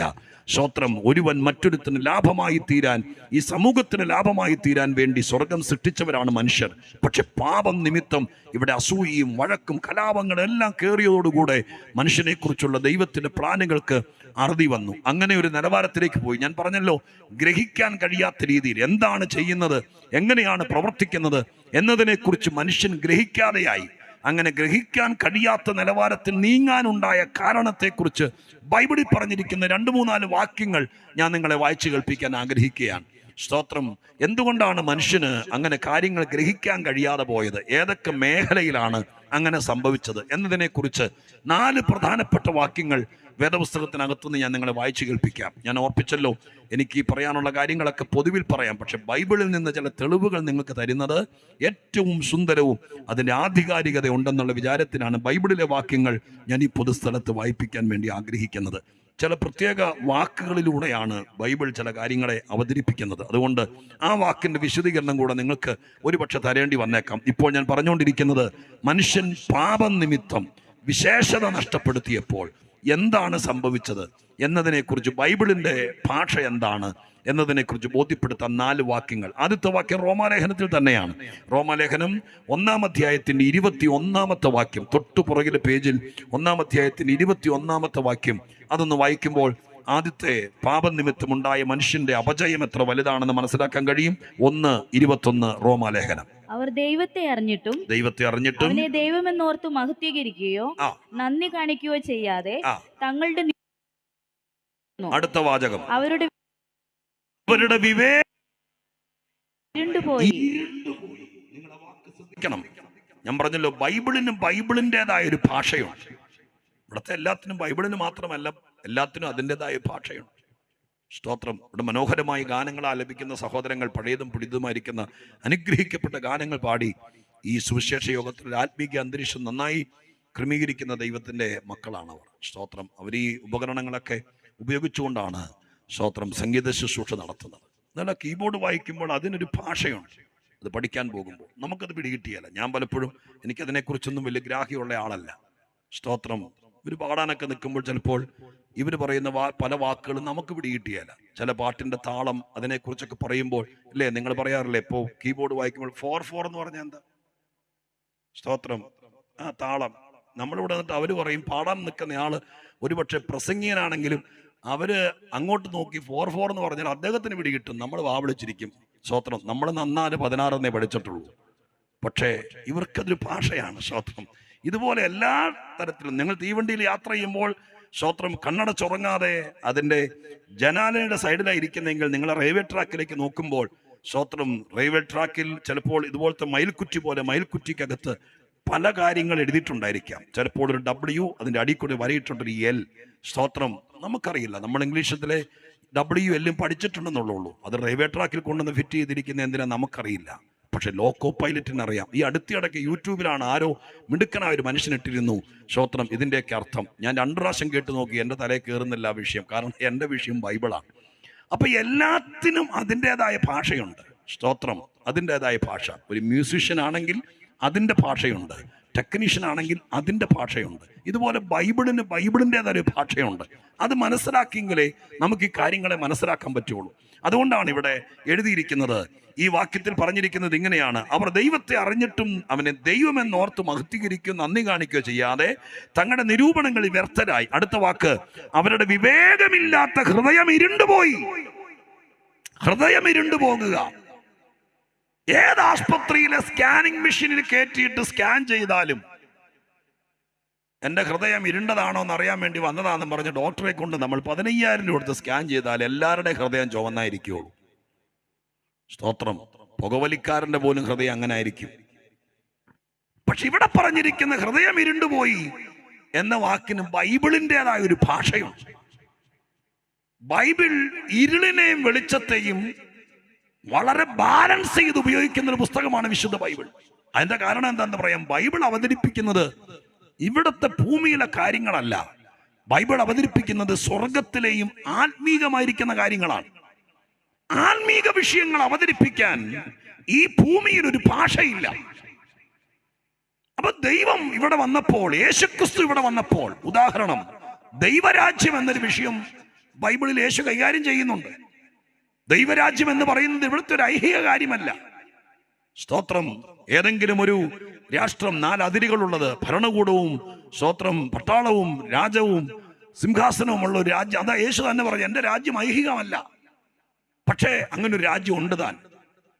ആ രാജ്യത്തെക്കുറിച്ച് പറയാൻ ഇവിടെ ഭാഷയില്ലാതെ വന്നപ്പോഴാണ് യേശുക്രിസ്തു ദൈവരാജ്യം എല്ലാവിധ മീനും പിടിക്കുന്ന വലയോട് തുല്യം, ദൈവരാജ്യം ഒരു മനുഷ്യൻ തന്നെ വയലിലിട്ട കടുകുമണിക്ക് തുല്യം, ദൈവരാജ്യം ഒരു സ്ത്രീ 3 പറ മാവിലേക്ക് ചേർത്ത പുളിമാവിന് തുല്യം എന്നൊക്കെ പറയുന്നത് സാധാരണക്കാരായിരിക്കുന്ന വീട്ടമ്മ പോലും അടുക്കളക്കകത്ത് ഉപയോഗിക്കുന്ന പിറ്റേ ദിവസത്തേക്ക് ആഹാരം പാകം ചെയ്യാൻ വേണ്ടി വെക്കുന്ന പുളിമാവിനെ പോലും ദൈവപുത്രന് ഇത് വെളിപ്പെടുത്താൻ വേണ്ടി കൂട്ടുപിടിക്കേണ്ടി വന്നു. കാരണം പറയുന്നത് പുളിമാവിനെ കുറിച്ച്. യേശു ഇവിടെ വന്നത് മീൻ പിടിക്കാൻ പഠിപ്പിക്കാനോ അപ്പം ഉണ്ടാക്കാൻ പഠിപ്പിക്കാനോ അല്ല. യേശു ദൈവരാജ്യ സംബന്ധമായ കാര്യത്തിനാണ് വന്നത്. പക്ഷെ അതിവിടെ അവതരിപ്പിക്കാൻ ഭാഷയില്ലാത്തത് കൊണ്ടാണ് മനുഷ്യന് മനസ്സിലാകുന്ന ഒരു ഭാഷ അവതരിപ്പിച്ചത്. ഞാൻ ഈ ബൈബിളിനെ ഓർത്ത് എപ്പോഴും സ്തോത്രം ചെയ്യുന്നൊരു കാരണമുണ്ട്. ഇത് വായിച്ചാൽ ആർക്കും പിടികിട്ടരുത് എന്ന ഉദ്ദേശത്തോടെ എഴുതിയ പുസ്തകമല്ല. ഇത് വായിച്ചാൽ സ്കൂളിൽ പോകാത്തവന് പോലും പിടികിട്ടണം എന്ന ഉദ്ദേശത്തിൽ എഴുതിയതാണ്. അതുകൊണ്ട് നിങ്ങൾ ആരെങ്കിലും ബൈബിളിനെ ഭയത്തോടെ കാണുന്നെങ്കിൽ ഒരു കൊച്ചു ബൈബിൾ മേടിച്ച് നിങ്ങൾ വായിക്കാൻ തുടങ്ങുക. ദൈവം നിങ്ങളെ സഹായിക്കും. സാധാരണക്കാരന് പോലും മനസ്സിലാകും ബൈബിളിന്റെ ഉള്ളടക്കം എന്താണ്. സ്തോത്രം. ഇരുളും വെളിച്ചവും ഏത് മനുഷ്യനും, ഏത് ഉൾപ്രദേശത്ത് താമസിക്കുന്ന ആൾക്ക് പോലും മനസ്സിലാകുന്നതാണ് ഇരുളും വെളിച്ചവും എന്ന് പറയുന്നത്. ആ ഇരുട്ടിനെയും വെളിച്ചത്തെയും ചിത്രീകരിച്ചുകൊണ്ട് ദൈവമായ കർത്താവ് വിശുദ്ധ ബൈബിളിനകത്ത് ആത്മീകത്തെ പ്രകീർത്തിക്കുകയാണ്. സ്തോത്രം. എപ്പോഴൊക്കെ ബൈബിളിനകത്ത് ഇരുട്ട് എന്നൊരു വാക്ക് വരുന്നുണ്ടോ അവിടെയെല്ലാം പൈശാചികവും സാത്താന്യവുമായ കാര്യങ്ങളെക്കുറിച്ചാണ് പ്രതിപാദിക്കുന്നത്. സ്തോത്രം. ഇനി ഞാൻ വായിക്കാൻ പോകുന്ന വാക്യങ്ങൾക്കകത്ത് ഇരുട്ടുണ്ട്. വെളിച്ചം എന്ന വാക്ക് എപ്പോഴൊക്കെ ഉപയോഗിക്കുന്നു അവിടെയെല്ലാം ദൈവികതയെക്കുറിച്ചാണ് ഉപയോഗിക്കുന്നത്. ഞാനൊരു ഉദാഹരണം പറയാം. സ്തോത്രം. വേദപുസ്തകത്തിനകത്ത് നിന്ന് ഒന്ന് രണ്ട് വാക്കുകൾ ഞാൻ ഉദാഹരണമായി പറയാം. യോഹന്നാന്റെ സുവിശേഷത്തിനകത്ത് ഇങ്ങനെ എഴുതിയിട്ടുണ്ട്: ഏത് മനുഷ്യനെയും പ്രകാശിപ്പിക്കുന്ന സത്യ വെളിച്ചം ലോകത്തിലേക്ക് വന്നുകൊണ്ടിരുന്നു. സ്തോത്രം. ഹല്ലേലൂയ. അപ്പൊ മനുഷ്യനെ പ്രകാശിപ്പിക്കുക എന്നൊരു ദൗത്യം ദൈവം ഏറ്റെടുത്തു. എന്താ പ്രകാശിപ്പിക്കുക എന്ന് പറഞ്ഞാൽ? സ്തോത്രം. പ്രകാശിപ്പിക്കുക. ഇന്ന് രാത്രി ഇവിടെ ഇരുട്ടാണ്. സ്തോത്രം. ഈ മനോഹരമായിരിക്കുന്ന ലൈറ്റുകൾ ഈ വേദിയിലേക്കും ഈ ഗ്രൗണ്ടിലേക്കും ഈ സഹോദരന്മാർ കത്തിച്ചിട്ടിരിക്കുന്നത് കൊണ്ടാണ് ഞാൻ ഇവിടെ നിൽക്കുന്നത്, കാണാൻ കഴിയുന്നത്. സ്തോത്രം. ഇന്ന് രാത്രിയിലെ ഈ സുവിശേഷ യോഗത്തിന് ഈ ലൈറ്റുകൾ ആവശ്യമാണ്. ഇത് യോഗം കഴിയുമ്പോൾ 8:30-9 ആകുമ്പോൾ ഇതെല്ലാം അണയ്ക്കും. സ്തോത്രം. ഹല്ലേലൂയ. ഇതുപോലെ ലോകം ഇരുട്ടിലായപ്പോൾ മനുഷ്യൻ അന്ധതയിലായി. അതുകൊണ്ട് മനുഷ്യനെ പ്രകാശിപ്പിക്കാൻ ഞാനിവിടെ നിൽക്കുന്നത് നിങ്ങൾക്ക് കാണാൻ വേണ്ടിയിട്ടാണ് ഈ ലൈറ്റുകൾ ഇങ്ങോട്ട് കത്തിച്ചു വെച്ചിരിക്കുന്നത്. സ്തോത്രം. ഹല്ലേലൂയ. ഇത് മനുഷ്യനിർമ്മിതമായിരിക്കുന്ന വെളിച്ചമാണ്. എന്നാൽ തിരുവെഴുത്തിൽ വായിക്കുന്ന വാക്യം ഇങ്ങനെയാണ്: ലോകത്തിലെ ഒരു വെളിച്ചത്തിനും മനുഷ്യനെ ഇതുപോലെ തൽക്കാലത്തേക്ക് ഫോട്ടോ എടുക്കാൻ നേരത്തോ ഒരു വേദിയിൽ നിൽക്കാൻ നേരത്തോ 4 ബൾബ് കത്തിച്ചാൽ എന്നെ നിങ്ങൾക്ക് കാണാം. പക്ഷേ ജീവിതത്തിന്റെ ഇരുട്ട് മാറാൻ ഇവിടുത്തെ ഒരു വിളക്കിനും കഴിയില്ല. അതുകൊണ്ട് സ്വർഗ ദൈവം ഏത് മനുഷ്യനെയും പ്രകാശിപ്പിക്കുന്ന സത്യ വെളിച്ചം. ആ വെളിച്ചം ആരാണ്? അത് മറ്റാരുമല്ല. സ്വിച്ചിട്ടാൽ കത്തുന്നൊരു വെളിച്ചമല്ലത്. അത് മറ്റാരുമല്ല, ശ്രീ യേശുവാണ്. ഇന്ന് രാത്രിക്കാലം ഞാൻ നിങ്ങളോട് പറയാം, യേശു ക്രിസ്തു ജാതിയോ മതമോ നോക്കാതെ ഏത് മനുഷ്യനെയും പ്രകാശിപ്പിക്കാൻ ലോകത്തിലേക്ക് വന്ന വെളിച്ചമാണ്. ആ വെളിച്ചത്തിന്റെ കീഴെ വന്നതാണ് ഇന്ന് രാത്രികാലം അല്പമെങ്കിലും ദൈവത്തിന് കൃപയിൽ നിൽക്കാൻ ദൈവമായ കർത്താവ് കൃപ തന്നത്. എന്നെ കേൾക്കുന്ന പ്രിയപ്പെട്ടവരെ, എന്താണ് പ്രകാശിക്കുക എന്ന് പറഞ്ഞാൽ? സ്തോത്രം. ഹല്ലേലൂയ. അതിനെല്ലാം ഒരുപക്ഷെ മലയാളത്തിൽ സാധാരണ പദങ്ങൾ എഴുതിയിരിക്കുന്നു. കുറച്ചുകൂടെ സുന്ദരമായ ഭാഷ നിങ്ങൾ മറ്റേതൊരു ഭാഷയിൽ നോക്കുവാണെങ്കിൽ നിങ്ങൾക്ക് പെട്ടെന്ന് പിടികിട്ടും. നമുക്ക് സാധാരണ പിള്ളേരൊക്കെ ഉപയോഗിക്കുന്ന വാക്കുകൾ ഇംഗ്ലീഷിലും മറ്റു ഭാഷയിലും കിട്ടും. മലയാളത്തിൽ പ്രകാശിക്കുക എന്നുള്ളതിന് ഇംഗ്ലീഷിലൊരു വേർഷൻ പറയുന്നത് ഷൈൻ ചെയ്യുക എന്നാണ്. ഷൈൻ ചെയ്യുക എന്ന് പറഞ്ഞാൽ സാധാരണ പിള്ളേർ ഉപയോഗിക്കുന്ന വാക്കുകൾ അതല്ല. എന്ന് പറഞ്ഞാൽ എന്താ? സ്തോത്രം. ഹല്ലേലൂയ. പാപം ചെയ്ത് എന്തൊക്കെ തൊഴിൽ ചെയ്താലും ശാപം കയറി എല്ലാം പരാജയമായി ലക്ഷങ്ങൾ മുടക്കിയിട്ട് രക്ഷപ്പെടാതെ, എത്ര വട്ടം പരീക്ഷ എഴുതിയാലും ജയിക്കാതെ, എത്ര സംയമനത്തോടെ ജീവിക്കാൻ ആഗ്രഹിച്ചാലും ഏതെങ്കിലും അബദ്ധങ്ങളൊക്കെ ചെയ്ത് ജീവിതം പാഴായിക്കൊണ്ടിരിക്കുമ്പോൾ, അങ്ങനെയുള്ള ഒരുത്തൻ യേശുക്രിസ്തുവിൽ ആശ്രയിക്കുമ്പോൾ അവൻ ആദ്യം കിട്ടുന്നത്, സ്തോത്രം ഹല്ലേലൂയ, കുറെ പണമല്ല. അവൻ ആദ്യം കിട്ടുന്നത് കടം വീട്ടാനുള്ള വഴിയല്ല. ദൈവം ആദ്യം ചെയ്യുന്നത് എന്താണെന്നറിയാമോ? അവനിനി ഇരുട്ടിൽ ആണ്ടു പോകാതിരിക്കാൻ അവനെ ആദ്യം അങ്ങ് പ്രകാശിപ്പിക്കും. ഇന്ന് രാത്രികാലം എന്നെ കേൾക്കുന്ന പ്രിയപ്പെട്ടവരെ, യേശുക്രിസ്തുവിലേക്ക് വന്നാൽ അഥവാ ക്രിസ്തുവിനെ രക്ഷകനായി സ്വീകരിച്ചാൽ അവരുടെ ജീവിതത്തിൽ ആദ്യം ലഭിക്കുന്നത് അവരെ പ്രകാശിപ്പിക്കാൻ കർത്താവ് അവരുടെ ദീപമായി മാറും. ഇന്ന് രാത്രി എന്നെ കേൾക്കുന്ന ആരെങ്കിലും നാളെ രാത്രി ഇവിടെ യോഗമില്ല, ഒരുപക്ഷെ നിങ്ങളുടെ ആയുസ്സിൽ കേൾക്കുന്ന നിങ്ങൾക്ക് ഏറ്റവും അനിവാര്യമായ കാര്യമായിരിക്കും ഇത്. നിങ്ങൾ ഇന്ന് രാത്രികാലം ആഗ്രഹിച്ചിരിക്കുന്നത്, എന്റെ കർത്താവേ, ഈ മാസം തീരാൻ വേണ്ടി ഒരു അല്പം പണം ആരെങ്കിലും കടം തന്നിരുന്നെങ്കിൽ പിടിച്ചു നിൽക്കാമായിരുന്നു എന്നായിരിക്കാം. എത്രയോ കാലം നിങ്ങൾ പിടിച്ചു നിൽക്കാൻ വേണ്ടി പലിശയ്ക്ക് പണമെടുത്തു, ബാങ്കിൽ നിന്ന് ലോൺ എടുത്തു, നിങ്ങൾ തിരിമറി നടത്തി. ഇതൊക്കെ ചെയ്തിട്ടും ഓരോ ആണ്ട് കഴിയും തോറും നിങ്ങളുടെ കഷ്ടത കൂടുന്നതല്ലാതെ കുറയുന്നില്ല. ഇന്ന് രാത്രി ഞങ്ങൾ ഒരുമിച്ച് അനുഭവിച്ചൊരു സത്യം പറയാം. ഏതൊക്കെ പ്രയാസമാണെങ്കിലും സ്വർഗത്തിലെ ദിവ്യ പ്രകാശമായ 1000 സൂര്യന്മാർ ഒരുമിച്ച് ഉദിച്ചതിനേക്കാൾ തേജോ രൂപിയായി സ്വർഗത്തിലെ പ്രകാശമായ കർത്താവായ യേശുക്രിസ്തു നിന്റെ മേൽ പ്രകാശിച്ചാൽ ഏറ്റവും വലുത് നടക്കാൻ പോകുന്നത് നിന്റെ ജീവിതത്തിലെ പരാജയങ്ങളെ ജയമാക്കി മാറ്റാൻ പറ്റും. അതുകൊണ്ട് ഇന്ന് രാത്രികാലം യേശു എന്ന നീതി സൂര്യൻ സ്തോത്രം മനുഷ്യനെ പ്രകാശിപ്പിക്കുന്നവനായി ഇന്നും ലോകത്തിലുണ്ട്. ലോകത്തിലേക്ക് വന്നുകൊണ്ടിരിക്കുന്നു എന്ന് എഴുതിയിരിക്കുന്നത്. ഇന്ന് രാത്രിയിലും ഞാനത് പറയുമ്പോൾ ആവശ്യക്കാർക്ക് വേണ്ടി മനുഷ്യനെ പ്രകാശിപ്പിക്കുന്ന ദിവ്യ വെളിച്ചമായി ക്രിസ്തുവേശു ഉണ്ടെന്നുള്ള കാര്യം മറക്കണ്ട. നമ്മൾ വായിച്ച റോമാലേഖനം 1:21 നിങ്ങൾ കണ്ടോ? ഞാൻ പറഞ്ഞത് ഇങ്ങനെയാണ്, സ്തോത്രം ഹല്ലേലൂയ, അവർ ദൈവത്തെ അറിഞ്ഞിട്ടും അവനെ ദൈവമെന്നോർത്ത് മഹത്വീകരിക്കുകയോ നന്ദി കാണിക്കുകയോ ചെയ്യാതെ തങ്ങളുടെ നിരൂപണങ്ങൾ വ്യർത്ഥരായി തീർന്നു. അവരുടെ വിവേകമില്ലാത്ത ഹൃദയം ഇരുണ്ടുപോയി. ഹൃദയം ഇരുണ്ടുപോയി. പാപത്തിന്റെ പുറകിൽ പ്രവർത്തിക്കുന്നത് പൈശാചിക ശക്തികളാണ്. നിങ്ങൾ വിശ്വസിച്ചാലും ഇല്ലെങ്കിലും ഈ ലോകത്തിൽ 2 ശക്തികളാണ്. ഒന്ന് ദൈവികം, 2 പൈശാചികം. സ്തോത്രം. പൈശാചികമായിരിക്കുന്ന ശക്തി ഈ ലോകത്തെ, ഈ പ്രപഞ്ചത്തെ മുഴുവൻ വ്യാപരിച്ചിട്ടുണ്ടെന്നുള്ള കാര്യം ബൈബിൾ പഠിപ്പിക്കുന്നു. അതിൽ നിന്നൊരു മോചനമാണ് സുവിശേഷത്തിലൂടെ മനുഷ്യന് ദൈവം നൽകുന്നത്. ഈ വാക്യത്തിൽ വായിക്കുന്നത് പൈശാചികമായിരിക്കുന്ന ശക്തികൾ മനുഷ്യനെ കൊണ്ട് പാപം ചെയ്യിപ്പിക്കുന്നു. പാപം ചെയ്യിപ്പിക്കുമ്പോൾ അവന് സംഭവിക്കുന്ന, പാപത്തിൽ അകപ്പെടുമ്പോൾ അവന് സംഭവിക്കുന്ന ഒന്നാമത്തെ പ്രശ്നം ഇതാണ്, അവൻ്റെ ഹൃദയം ഇരുണ്ടു പോകുന്നു. ഹൃദയം എന്ന് പറയുമ്പോൾ വാസ്തവത്തിൽ കാർഡിയോളജിയുടെ ഹൃദയമല്ല, ബൈബിളിലെ ഹൃദയം. വൈദ്യശാസ്ത്രത്തിൽ ഹൃദയം എന്ന് പറയുമ്പോൾ മനുഷ്യന്റെ കൈ ചുരുട്ടി പിടിച്ചാൽ എത്രത്തോളം ഉണ്ടോ അത്രയുമുള്ളൊരു ആന്തരിക അവയവമാണ്. അത് സ്കാൻ ചെയ്താൽ കാണാം. ഒരു ഓപ്പൺ ഹാർട്ട് സർജറി ചെയ്താൽ ആ ഹൃദയം, സ്തോത്രം, ഡോക്ടർക്ക് കാണാം, അല്ലെങ്കിൽ കൂടെ നിൽക്കുന്നവർക്ക് കാണാം. പക്ഷെ ബൈബിൾ പറയുന്നത് ഒരവയവത്തെ ഉദ്ദേശിച്ചുകൊണ്ടല്ല, ഒരവസ്ഥയാണ്. മനുഷ്യന്റെ ഹൃദയം എന്നത് ഒരവയവത്തെക്കാൾ അപ്പുറം ബൈബിൾ പറയുന്നത്, സ്തോത്രം, ചിന്തകളും വിചാരങ്ങളും നയങ്ങളും നടത്തിപ്പുകളും എല്ലാം അടങ്ങുന്ന ഒരു പ്രത്യേക അവസ്ഥയാണ്. അതങ്ങ് ഇരുണ്ടുപോയി. ഹൃദയം ഇരുണ്ടുപോയി എന്ന് എഴുതിയിരിക്കുന്നത്. അവൻ്റെ വിവേകമുള്ള ഹൃദയം ഇരുണ്ടുപോയി. ഹൃദയം ഇരുണ്ടുപോയാൽ എന്ത് സംഭവിക്കും സഹോദരങ്ങളെ? അതിന് താഴേക്കുള്ള വാക്യങ്ങൾ വായിച്ചാൽ സ്പഷ്ടമാണ്. എന്താ സംഭവിച്ചെന്ന് നോക്കി. സ്തോത്രം. അവിടെ എഴുതിയിരിക്കുന്നു, അവർ ജ്ഞാനികൾ എന്ന് പറഞ്ഞ് മൂഢരായിപ്പോയി. അക്ഷയനായ ദൈവത്തിന്റെ തേജസ്സിനെ അവർ ക്ഷയമുള്ള മനുഷ്യൻ, പക്ഷി, നാൽക്കാലി, ഇഴജാതി എന്നിവയുടെ രൂപസാദൃശ്യമാക്കി മാറ്റിക്കളഞ്ഞു. എന്നെ കേൾക്കുന്നവരെ, ഹൃദയം ഇരുണ്ടുപോയാൽ ദൈവത്തെക്കുറിച്ചുള്ള അറിവ് നഷ്ടപ്പെടുന്നു. അതുകൊണ്ട് മനുഷ്യൻ, സ്തോത്രം, സനാതനനായിരിക്കുന്ന ദൈവത്തെ, ഈ പ്രപഞ്ചത്തെ സൃഷ്ടിച്ച ദൈവത്തെ, ഈ സത്യദൈവത്തെ ക്ഷയമുള്ള പക്ഷി, നാൽക്കാലി, ഇഴജാതി എന്നിവയുടെ സദൃശ്യത്തിലാക്കി കളഞ്ഞു. സ്തോത്രം. അപ്പൊ മനുഷ്യന്റെ ഹൃദയം ഇരുണ്ടാൽ പിശാചിനറിയാം, അവൻ ദൈവമെന്നോർത്ത് മറ്റു പലതിനെയും ആരാധിച്ചോളും. സ്തോത്രം. ഇത് മനുഷ്യന് സംഭവിച്ച ഏറ്റവും പ്രധാനപ്പെട്ട അപജയമാണ്. ഇത് ഞാൻ ഇന്ന് പറയുമ്പോൾ നിങ്ങൾ ശ്രദ്ധിക്കുന്ന എത്ര പേർക്ക് മനസ്സിലാക്കാൻ പറ്റുന്നു? ബൈബിൾ അല്ലാതെ ഈ കാര്യം ലോകത്തിൽ ഒരിടത്തും പറയുന്നില്ല. ബൈബിളാണ് ഈ സത്യം പറയുന്നത്. എങ്ങനെ ഇത്രയും, സ്തോത്രം, മതങ്ങളുണ്ടായി? എങ്ങനെ ഇത്രയും? ദൈവം മനുഷ്യനെ സൃഷ്ടിച്ചപ്പോൾ ഇത്രയും മതങ്ങളുണ്ടായി. നമ്മൾ ചില തുറന്ന ഹൃദയത്തോടെ ചിന്തിക്കാം. മനുഷ്യനെ സൃഷ്ടിച്ചപ്പോൾ ഇത്രയും സമൂഹമുണ്ടായിരുന്നു, ഇത്രയും ആരാധന രീതികളുണ്ടായിരുന്നു, ഇത്രയും ആരാധന മൂർത്തികൾ ഉണ്ടായിരുന്നു, ഇത്രയും ദൈവങ്ങൾ ഉണ്ടായിരുന്നു. സ്തോത്രം. എങ്ങനെ ഇത് സംഭവിച്ചു എന്ന് ഒരു വിമർശന മനസ്സോടെയല്ല, യുക്തമായിരിക്കുന്ന നിലവാരത്തിൽ ചിന്തിച്ചാൽ അതിന്റെ അന്തം എവിടെ ചെന്നെത്തും?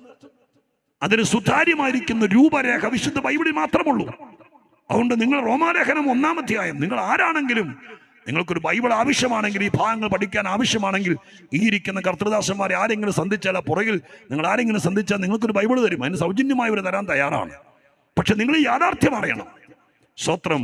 മനുഷ്യന്റെ ഹൃദയം ഇരുണ്ടപ്പോൾ സംഭവിച്ചത്, അവൻ വട്ടനായി പോയില്ല, ഭ്രാന്തനായി പോയില്ല, മുടിവെട്ടാതെയോ പല്ല് തേക്കാതെയോ, സ്തോത്രം, അലഞ്ഞു തിരിഞ്ഞ് ചാക്കൊടുത്ത് ഒരു അപരിഷ്കൃതനായിട്ട് ബസ് സ്റ്റാൻഡിൽ കിടക്കുന്ന മനുഷ്യനായില്ല. തന്ത്രപരമായ നീക്കങ്ങളാണ് സാത്താൻ നടത്തുന്നത്. പാപം നിമിത്തം വേറെ ഒന്നും സംഭവിച്ചില്ല. മനുഷ്യൻ പരിഷ്കൃതനായി. സ്തോത്രം. ശാസ്ത്രമൊക്കെ വളരെ വളർന്നു. അവന്റെ വീടിന് മാറ്റം വന്നു, അവന്റെ വാഹനത്തിന് മാറ്റം വന്നു, അവൻ സുന്ദരനാകാൻ, സുന്ദരിയാകാൻ ബ്യൂട്ടി പാർലറും മറ്റു ഫേഷ്യലും എന്ന് വേണ്ട കോസ്മെറ്റിക്സ് ഒക്കെ കണ്ടുപിടിച്ചു. പക്ഷെ അപജയം വന്ന് എവിടാന്നറിയാമോ? ഹൃദയം ഇരുണ്ടുപോയപ്പോൾ ദൈവം ആരാന്നറിയാതെയായി. സ്തോത്രം. ഹല്ലേലൂയ. അതുകൊണ്ട് ക്ഷയമുള്ള പക്ഷി, നാൽക്കാലി, ഇഴജാതി ഇതിന്റെയൊക്കെ രൂപസാദൃശ്യത്തിലാക്കി കളഞ്ഞു എന്ന് എഴുതിയിരിക്കുന്നത്. ഞാൻ ബൈബിളിലെ സത്യമാണ് പറയുന്നത്. അപ്പൊ ഹൃദയം ഇരുണ്ടാൽ മനുഷ്യൻ, സ്തോത്രം, ഞാൻ തുടങ്ങിയത് നിങ്ങൾ ഓർക്കുന്നുണ്ടല്ലോ, അവൻ, സ്തോത്രം, വിശേഷത നഷ്ടപ്പെട്ടു. ഞാൻ പറയുന്നു, കണ്ടുപിടുത്തത്തിനകത്തോ ആഹാരപാനീയങ്ങൾക്കകത്തോ താമസ സൗകര്യങ്ങൾക്കകത്തോ ഒക്കെ വലിയ പ്രൗഢമായ മാറ്റം വന്നു. ചാക്ക് വിരിച്ച്, ഞാനൊക്കെ എൻ്റെ ഓർമ്മ വെക്കുമ്പോൾ ചാക്ക് വിരിച്ച് അതിൻ്റെ പുറത്തൊരു തഴപ്പ വിരിച്ച് തറയിൽ കിടന്നാണ് എൻ്റെ യൗവനകാലം വരെ വളർന്നു വന്നത്. നിങ്ങളിൽ പലരും അങ്ങനെയൊക്കെ ആയിരിക്കും. ആ കാലമൊക്കെ പോയി. ഇന്ന് ആര് ചാണകം മെഴുകിയ തറയിൽ ചാക്ക് വിരിച്ച് കിടക്കുന്നു? ഇന്ന് ആധുനികമായിരിക്കുന്ന ബെഡ്ഷീറ്റുകൾ, സ്തോത്രം, ആധുനികമായിരിക്കുന്ന കിടക്കുകൾ, ഇതൊക്കെയുള്ള കാലമാണ്. ആ കാലഘട്ടത്തിലേക്ക് മനുഷ്യൻ വളർന്നു. വലിയ വാഹനങ്ങൾ യാത്ര ചെയ്യാറായി. സ്തോത്രം. അങ്ങനെ നിലവാരത്തിലേക്ക് ആ ഭാഗമൊക്കെ വളർന്നു. അതുകൊണ്ടാണ് മനുഷ്യന്റെ കണ്ണീ പൊടിയിടുന്നത് പോലെ മനുഷ്യൻ എന്താ കുഴപ്പം, ലോകത്തിന് എന്താ കുഴപ്പം? ഞാൻ ഇന്നലെ ചോദിച്ചില്ലേ, ഇത്രയും പ്രൗഢമായിരിക്കുമ്പോൾ വിദ്യാഭ്യാസ മേഖല, സയൻസ്, സാമൂഹ്യപരമായിരിക്കുന്ന കാര്യങ്ങളൊക്കെ ഇത്രയും വളർന്നിരിക്കുമ്പോൾ എങ്ങനെ കുറ്റം പറയാൻ പറ്റും? ഇത്രയും ലോകം വളർന്നത് എങ്ങനെയാ? അത് ശീഘ്രം വളർന്നുകൊണ്ടിരിക്കുകയല്ലേ എന്ന് പറയുമ്പോൾ ഇതിന്റെ മറുവശം ചിന്തിക്കുന്നില്ല. ഈ ഭൂമിയിൽ ആധുനിക കണ്ടുപിടുത്തങ്ങളിൽ മയങ്ങി മനുഷ്യൻ തീരുമ്പോൾ അവന്റെ നിത്യത, മനുഷ്യനെ സൃഷ്ടിച്ചതിന്റെ ഉദ്ദേശം, ഇതെല്ലാം മറുഭാഗത്ത് ഹൃദയം ഇരുണ്ട് കിടക്കുന്നത് കൊണ്ട് അന്ധതയിൽ തപ്പിത്തടയുകയാണ്. അപ്പൊ ഹൃദയം ഇരുണ്ടു, ഒന്നാമത്തെ വിഷയം, ഹൃദയം ഇരുണ്ടു. രണ്ടാമത്തെ വാക്യം നിങ്ങൾ വായിച്ചോളുക. 2 കൊരിന്ത്യർ 4-ാം അധ്യായത്തിന്റെ 4-ാം വാക്യത്തിലാണ് പരിശുദ്ധാത്മാവ് മനുഷ്യൻ, സ്തോത്രം, അവന്റെ വിശേഷത നഷ്ടപ്പെടാനുള്ള രണ്ടാമത്തെ കാര്യം പരാമർശിച്ചിരിക്കുന്നത് 2 കൊരിന്ത്യർ 4:4 എന്താണ് എഴുതിയിരിക്കുന്നത്? വായിക്കാമോ?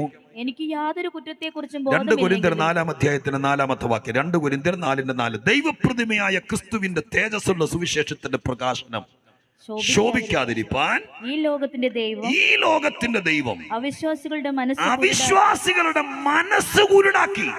രണ്ടാമത്തെ വാക്ക് ശ്രദ്ധിച്ചോളുക. ഇവിടെ എഴുതിയിരിക്കുന്ന പ്രയോഗം കുരുടാക്കി എന്ന വാക്കാണ്. മറ്റത് ഹൃദയം ഇരുണ്ടുപോയി എന്ന വാക്കാണ്. എല്ലാം തത്വത്തിൽ ഒരു കൊലയെ പറഞ്ഞ വാക്കുകൾ തന്നെയാണ്. ഇരുടാക്കി ഹൃദയം, സ്തോത്രം, അവിശ്വാസികളുടെ മനസ്സ് കുരുടാക്കി. കുരുട്ടുകണ്ണൻ എന്ന് വിളിച്ചതിന്റെ അർത്ഥം എന്താ? അന്ധതയിൽ തപ്പിത്തടയുന്നവൻ. അത് തന്നെയാണ് അതിന്റെ മീനിങ്. മലയാളത്തിൽ ഒരുപാട് പദങ്ങൾ ഉള്ളതിന്റെ പേരിൽ പര്യായ പദങ്ങൾ കൊണ്ട് സമ്പന്നമാണ് മലയാള ഭാഷ. അതുകൊണ്ട് അങ്ങനെ ഒരു പ്രയോഗം വന്നേ ഉള്ളൂ. തത്വത്തിൽ ഒന്ന് തന്നെയാണ്. ഡാർക്ക്നെസ് എന്നാണ് ഇംഗ്ലീഷിലൊക്കെ കൊടുക്കുവാണെങ്കിൽ എഴുതിയിരിക്കുന്നത്. ഇവിടെ എന്താ പ്രശ്നം?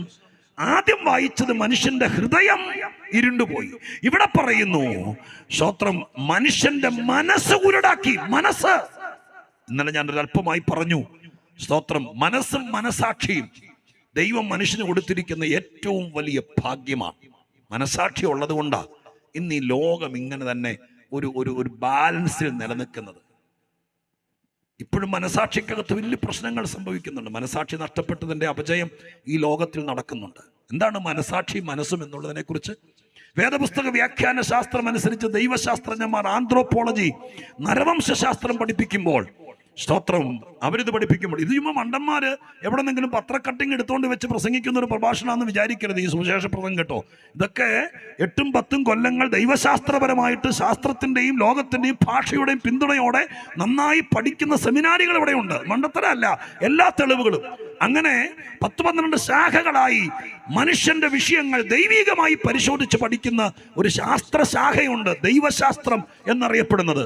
സ്തോത്രം. ഇവിടുത്തെ അതിലൊരു പ്രധാനപ്പെട്ട ഭാഗമാണ് നരവംശാസ്ത്രം എന്നുള്ളത്. ഇതൊക്കെ മനസ്സിലാക്കണം. ആ നരവംശാസ്ത്രത്തിൽ മനുഷ്യനെ കുറിച്ച് പഠിപ്പിക്കുമ്പോൾ പഠിപ്പിക്കുന്ന ഏറ്റവും പ്രധാനപ്പെട്ട ഒരു മേഖലയാണ് മനസ്സും മനസാക്ഷിയും. സ്തോത്രം. മനസ്സും മനസാക്ഷിയും. മനസാക്ഷി, മനസ്സ് എന്നതിനെ കുറിച്ച് നരവംശാസ്ത്രത്തിൽ മനസ്സിലിരിക്കാൻ വേണ്ടി ഓർപ്പിക്കുന്നത് എങ്ങനെയാണ്? മനസ്സ് കോടതിയും മനസാക്ഷി ജഡ്ജിയുമായിട്ടാണ് നരവംശാസ്ത്രത്തിൽ മനുഷ്യനെ പറഞ്ഞ് ബോധ്യപ്പെടുത്തുന്നത്. നമ്മുടെ മനസ്സൊരു കോടതിയാണ്. സ്തോത്രം.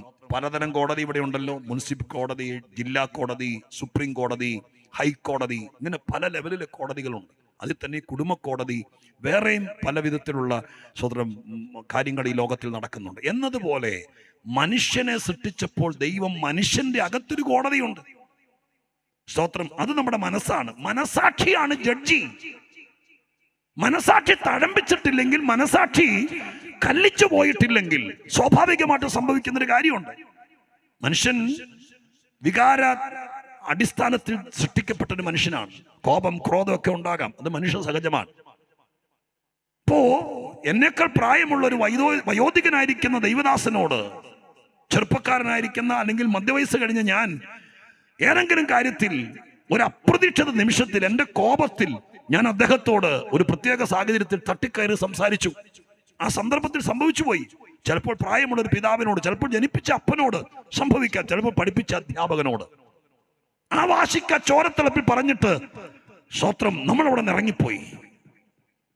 വീട്ടിൽ ചെന്നു, ചൂടാറി വൈകുന്നേരമാകുമ്പോൾ ആരും പറയാതെ നമ്മുടെ ഉള്ളത്തിന്റെ ഉള്ളിൽ നമുക്കൊരു തോന്നലുണ്ടാകും, ഞാനത് പറയണ്ടായിരുന്നു, ഞാനത് ചെയ്യണ്ടായിരുന്നു.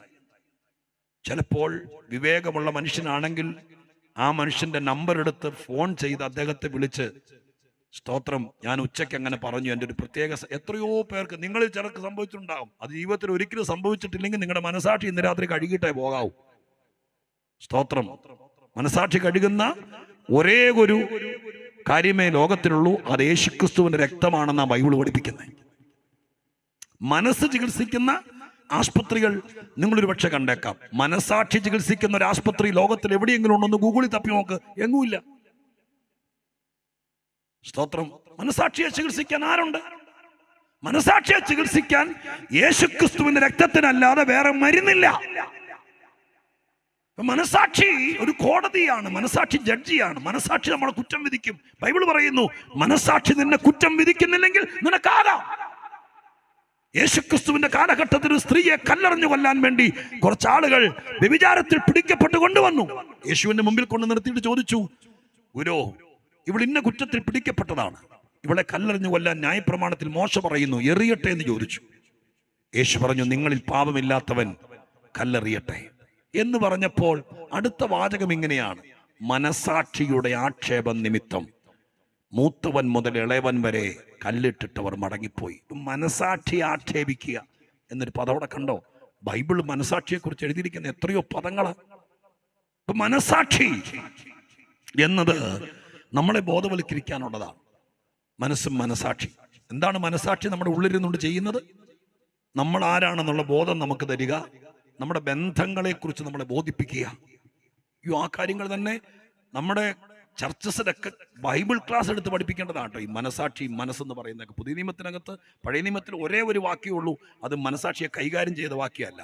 പുതിയ നിയമത്തിനകത്ത് 10-12 വാക്യങ്ങൾ മനസാക്ഷിയെക്കുറിച്ച് എഴുതിയിട്ടുണ്ട്. അത് മനസ്സിലാക്കണം. യേശുക്രിസ്തുവിലേക്ക് വരുമ്പോൾ ആദ്യം നമുക്ക് ശുദ്ധീകരണം കിട്ടുന്നത് നമ്മുടെ മനസാക്ഷി കഴുകപ്പെടുകയാണ്. സ്തോത്രം.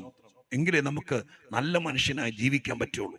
കുറ്റബോധവും പാപബോധവും ഒക്കെ അകത്ത് വരുന്നത് മനസാക്ഷി നിമിത്തമാണ്. മനസാക്ഷി നമുക്ക് തരുന്നത് ബന്ധങ്ങൾ നമുക്ക് ഉറപ്പിച്ചു തരികയാണ്. ബന്ധങ്ങൾ. സ്തോത്രം. അതുകൊണ്ടാണ് പല കാര്യങ്ങളും ചെയ്യുമ്പോൾ നമ്മൾ ചോദിക്കാറില്ലേ, അറിഞ്ഞോ അറിയാതെ ചോദിക്കാറില്ലേ. ഞാൻ ഓർക്കുന്നു, കോട്ടയം ജില്ലയിൽ 5 മക്കളുള്ള ഒരമ്മ, സ്തോത്രം, ഒരു സ്കൂൾ അധ്യാപകരോ ആരോ ആയിരുന്നു. 5 മക്കളുള്ള അമ്മ ഒറ്റയ്ക്കൊരു വീട്ടിൽ താമസിക്കുക, വയോധികയായി. 5 മക്കളുണ്ട്. കോട്ടയം ജില്ലയിൽ തന്നെ പല സ്ഥലങ്ങളിൽ വിവിധ ജോലികൾ ആ 5 മക്കളും കുടുംബസ്ഥരായി ജീവിക്കുന്നു. അമ്മയുടെ കയ്യിലിരിപ്പ് ചിലപ്പോൾ മോശമായിരിക്കും, എനിക്കറിയില്ല, അതിനെക്കുറിച്ച് പിന്നാമ്പുറങ്ങൾ എനിക്കറിയില്ല. പക്ഷേ പത്രവാർത്ത വന്നത് ഇങ്ങനെയാണ്. 5 മക്കളുള്ള അമ്മ വയോധികയായി വീട്ടിനകത്ത് അടച്ചിട്ട മുറിക്കകത്ത് ചില ദിവസങ്ങൾ പട്ടിണിയായി, ആരും അന്വേഷിക്കാനില്ലാതെ. സ്തോത്രം. അവര് തളർന്നു വീണു, മരിച്ചില്ല. അവിടെ തന്നെ മലമൂത്ര വിസർജനം എല്ലാം നടത്തി. അടുത്തുള്ള ആരോ അകത്തുനിന്ന് വല്ലാത്ത വാടയൊക്കെ വരുന്നതുകൊണ്ട് ജനലിൽ കൂടെ തുറന്നു നോക്കിയപ്പോൾ ആ അമ്മ ആകപ്പാടെ, സ്തോത്രം, താഴെ കിടക്കുക. അവർ പെട്ടെന്ന് പഞ്ചായത്തിനെ ആരെ അറിയിച്ചു. അവർ വന്നു, വാതിൽ തുറന്ന് പോലീസ് വന്ന് നോക്കി. അപ്പോൾ ഇവരെ ചുമതലപ്പെട്ടവർ വന്നപ്പോഴത്തേക്കും മക്കളെല്ലാവരും കൂടി വന്നു. അമ്മയെ കുളിപ്പിച്ചൊക്കെ ആശുപത്രി കൊണ്ടുപോയി വയോധിക സദനത്തിൽ എവിടെ കൊണ്ട് ആക്കി. അപ്പം ആ വാർത്ത പിറ്റേ ദിവസത്തെ പേപ്പറിനകത്ത് ഒരു കോളം ന്യൂസായിട്ട് വന്നിരിക്കുക. അന്ന് കൊറോണയ്ക്കൊക്കെ മുമ്പാന്ന് തോന്നുന്നു. എനിക്ക് ഇത്തിരി സമയമുള്ള ഞാനിങ്ങനെ പത്രം തറയിലിരുന്ന് വായിച്ചുകൊണ്ടിരിക്കുമ്പോൾ എൻ്റെ ഇടയിൽ മോക്ക് അന്നത്ര സ്തോത്രം, ഇന്നേക്ക് 4-5 വർഷങ്ങൾക്ക് മുമ്പാണ്, 5-6 വർഷങ്ങൾക്ക് മുമ്പാണ്, എൻ്റെ അടുത്ത് വന്നിരുന്നു. അപ്പോൾ ഈ പടം കണ്ടപ്പോൾ എന്നോട് ചോദിച്ചു, എന്നെ പപ്പ? അപ്പം ഞാൻ പറഞ്ഞു, മോളെ, 5 മക്കളുടെ ഒരു അമ്മ, സ്തോത്രം, ആരും ഇല്ലാതെ ഒറ്റയ്ക്ക് വീട്ടിൽ കിടന്ന് ഒരു ബോധം കെട്ടുപോയി, അവർ ആഹാരമില്ലാതെ വാടിത്തളർന്നു. അപ്പോൾ അവൾ സൂക്ഷിച്ച് എന്നോട് വീണ്ടും വീണ്ടും ചോദിച്ചിട്ട് എന്നോട് അവൾ ചോദിക്കുക, അപ്പം ഈ 5 മക്കൾക്ക് മനസാക്ഷിയില്ലേ പപ്പാന്ന്? അപ്പം എൻ്റെ 8 വയസ്സുകാരിക്ക് പോലും അറിയാം, മനസാക്ഷി ഉണ്ടായിരുന്നെങ്കിൽ ഈ അമ്മ ഇങ്ങനെ ആവില്ലായിരുന്നു. ആർക്ക്? പിള്ളേർക്ക്. ഇതാരും പഠിപ്പിച്ചതല്ല, നമ്മുടെ ഉള്ളിലുള്ളതാണ്. അപ്പം മനസാക്ഷി നമുക്ക് എന്താ തരുന്നത്? നമ്മുടെ ബന്ധങ്ങൾ. നമുക്കൊരു അമ്മയുണ്ട്, അപ്പനുണ്ട്. ചിലരൊക്കെ പോയ വഴിയാ, പിന്നെ അന്വേഷിക്കത്തില്ല, വളർത്തിയവരെ ഓർക്കത്തില്ല. ഇതിനൊക്കെ ശുദ്ധ മനസാക്ഷി ഉണ്ടാവണം. ഇനി ഞാൻ പറയാൻ പോകുന്നതൊക്കെ ഒരുപക്ഷെ പരസ്യമായി പറയാൻ കൊള്ളുമെന്ന് എനിക്കറിയില്ല. നിങ്ങൾ പത്രത്തിലൊക്കെ ഇടയ്ക്കിടയ്ക്ക് വായിക്കാറില്ലേ? സ്തോത്രം. എങ്ങനെ പറയുന്നത് 4 വയസ്സുകാരിയെ 60കാരൻ പീഡിപ്പിച്ചു. കണ്ണൂരിലേക്ക് ആ വാർത്ത വരാറുണ്ടോന്ന് അറിയില്ല. ചിന്തിച്ചാൽ നമ്മുടെ തലമരച്ചു പോകും. കാരണം എന്താ? സ്തോത്രം. മനസാക്ഷി ഉണ്ടെങ്കിൽ ഈ വക പ്രവണതയ്ക്ക് സംഭവിക്കുമോ? ഞാനൊരു പരസ്യ സ്ഥലത്താണ് പ്രസംഗിക്കുന്നത്. ഞാനൊരു കാര്യം പറയാം. ഇവിടെ ആണ്ട് കൂടുമ്പോൾ നിയമങ്ങൾ പരിഷ്കരിക്കുന്നു. കുറ്റവാളികളെ സ്തോത്രം ഏതെങ്കിലും നിലവാരത്തിൽ കൂച്ചുവലം കിടാൻ വേണ്ടി ഒരുപാട് കാര്യങ്ങൾ കണ്ടെത്തുന്നു. നമ്മുടെ സർക്കാർ ഉദ്യോഗസ്ഥന്മാരും സർക്കാരും ഒക്കെ ആ കാര്യത്തിന് പെടാപ്പാട് പെടുന്നു. പക്ഷെ മറുവശത്ത് ഞങ്ങൾ ദൈവസ്നേഹത്തിൽ നിന്നുകൊണ്ട് പറയാം, മനസാക്ഷി നന്നാവാതെ ലോകം നന്നാവിയല്ല. ഇവിടെ എന്തൊക്കെ നിയമങ്ങൾ കൊണ്ടുവന്നാലും എന്തൊക്കെ കാര്യങ്ങൾ ചെയ്താലും, അല്ലെങ്കിൽ വിവേകമുള്ള ആളുകൾ ചിന്തിച്ചു നോക്ക്, കുറ്റവാസനകൾ വർദ്ധിക്കുന്നല്ലേ ഉള്ളൂ. കുറ്റവാളികളുടെ വിചിത്രമായിരിക്കുന്ന കാര്യങ്ങൾ നടക്കുന്നല്ലേ ഉള്ളൂ. ഏതൊക്കെ വിധത്തിലെ തട്ടിപ്പുകളാ. ഇപ്പൊ ക്യാമറ ഇല്ലാത്ത വീടുകളുണ്ടോ? സ്തോത്രം. ഇതൊക്കെ ഉണ്ടെങ്കിലും ഇവിടെ മോഷണങ്ങളും എടുത്ത് പ്രശ്നങ്ങളും തീരുന്നുണ്ടോ? ഒരു ഒരു ഒരു ഉപകാരം എന്നുള്ളതിൽ കൂടെ അതിനപ്പുറത്തേക്കില്ല. പക്ഷെ ഒരു കാര്യം ഞാൻ പറയാം, മനസാക്ഷിക്ക് മാറ്റം വന്നാൽ മനുഷ്യന് മാറ്റം വരും. അതുകൊണ്ട് ഇന്ന് രാത്രിക്കാലം ഈ പരസ്യ സ്ഥലത്ത് ഞാൻ പറയുക, സ്തോത്രം, ആളുകളുടെ മനസാക്ഷിക്ക് മാറ്റം വരാൻ ലോകത്തിൽ ഒരേ ഒരു വഴിയേ ഉള്ളൂ. യേശുക്രിസ്തുവിന്റെ പുണ്യാഹ രക്തത്തിൽ ആശ്രയിച്ച് ക്രിസ്തുവേശുവിന്റെ ചോരയാൽ മനുഷ്യന്റെ പാപം കഴുകിക്കളയുക എന്നൊക്കെ ഞങ്ങൾ ഈ വേദിയിൽ പരസ്യമായി പറയുന്നത് അക്ഷരികമാണ്, അച്ചട്ടാണ്. അത് മനുഷ്യന്റെ മനസ്സിന് മാറ്റം വരുന്നു. സ്തോത്രം. ജയിലിൽ കിടന്ന് രക്ഷിക്കപ്പെട്ടവരുണ്ട്, ഇല്ലേ? അവർ സുവിശേഷം പറയാൻ വേണ്ടി വരുന്നവരുണ്ട്. എന്താ സംഭവിച്ചത്? ഒരു പരോള് കിട്ടിയാൽ വീണ്ടും മോഷ്ടിക്കാൻ അങ്ങനെ മനസ്സുകൊണ്ട് കച്ചകെട്ടി ഇറങ്ങിയവരാ. പക്ഷെ അവരുടെ മനസാക്ഷിക്കകത്ത് സുവിശേഷം മാറ്റം വരുത്തിയപ്പോൾ അവർ മനുഷ്യരായി മാറി, നല്ലവരായി മാറി. അവർ മറ്റുള്ളവരോട് അരുത്, ഇനി തെറ്റ് ചെയ്യരുതെന്ന് പറയുന്നവരായി മാറി. കാരണം എന്താ? മനുഷ്യന്റെ മനസാക്ഷി മാറിയാൽ മനുഷ്യൻ നന്നാവും. ഇവിടെ എന്താ സംഭവിച്ചത്? മനുഷ്യന്റെ മനസ്സിനെ കുരുടാക്കി, ഇരുട്ടാക്കി. മനസ്സിനെ കുരുടാക്കിയപ്പോൾ എന്തോ സംഭവിച്ചു? യേശുക്രിസ്തുവിന്റെ തേജസ്സുള്ള സുവിശേഷം അത് ശോഭിക്കാതിരിപ്പാൻ മനുഷ്യന്റെ മനസ്സ് കുരുടാക്കി എന്ന് എഴുതിയിരിക്കുന്നത്. അപ്പൊ ഇന്ന് രാത്രിക്കാലം നിങ്ങൾ ഓർത്തേ, ഇതിനിടയിലാണ് കർത്താവിന്റെ കൃപയാൽ ഇവിടെ ഇരിക്കുന്ന ദൈവമക്കൾ അറിഞ്ഞുകൊണ്ട് 4 സ്തോത്രം പറയണമെന്ന് എൻ്റെ വിചാരം. എന്തിനാണെന്നറിയാമോ? ഈ മനുഷ്യന്റെ മനസ്സ് ഉണ്ടെങ്കിലേ സുവിശേഷം വിശ്വസിക്കാൻ പറ്റുള്ളൂ. സ്തോത്രം. അത് കുരുടാക്കി വെച്ചിരിക്കുകയായിരുന്നു. ഏതാ ദൈവമെന്നറിയില്ല, എങ്ങനെ ആരാധിക്കേണ്ടെന്നറിയില്ല, ആരെ ആരാധിക്കണമെന്നറിയില്ല, ആരെ ആരാധിക്കരുതെന്നറിയില്ല, ആരോട് പ്രാർത്ഥിക്കണമെന്നറിയില്ല, ആരോട് പ്രാർത്ഥിക്കരുതെന്നറിയില്ല. ഇതൊക്കെ മനുഷ്യൻ്റെ പ്രശ്നമാണ്. അങ്ങനെ ആയിരുന്നതിൻ്റെ ഇടയിൽ, സമസ്ത കോടി ജനങ്ങളുടെ മനസ്സ് കുരുടാക്കി വെച്ചതിൻ്റെ ഇടയിൽ ആരോ സുവിശേഷം പറഞ്ഞപ്പോൾ, ഒരല്പം പ്രകാശം കിട്ടിയപ്പോൾ നമ്മുടെ മനസ്സിനകത്ത് ക്രിസ്തു പ്രകാശിച്ചത് കൊണ്ടല്ലേ ഇന്ന് രാത്രിക്കാലം നമുക്ക് ദൈവത്തെ തിരിച്ചറിയാൻ പറ്റിയത്. അതുകൊണ്ട് ഇന്ന് രാത്രി പരസ്യ സ്ഥലത്ത് എൻ്റെ മനസ്സ് കുരുടായിരുന്നു, പക്ഷെ യേശുവിന്റെ സുവിശേഷം കേട്ടപ്പോൾ ഭാഗ്യം കൊണ്ട് അത് പ്രകാശിച്ചത് കൊണ്ടാണ് എനിക്കും എൻ്റെ കുടുംബത്തിനും രക്ഷിക്കപ്പെടാനൊത്തത്. ഇന്ന് രാത്രിക്കാലം എന്നെ കേൾക്കുന്നവരെ, സുവിശേഷത്തോടൊക്കെ കേൾക്കാൻ കൊള്ളാമെന്ന് പറയുന്നതിനേക്കാൾ അപ്പുറം ഇതൊരു അനുഗ്രഹമായി മാറണമെങ്കിൽ മനസ്സിന്റെ ഇരുട്ട് മാറണം. സ്തോത്രം. 3-ാമത്തത് വായിച്ചു, എഫേസ് ലേഖനം.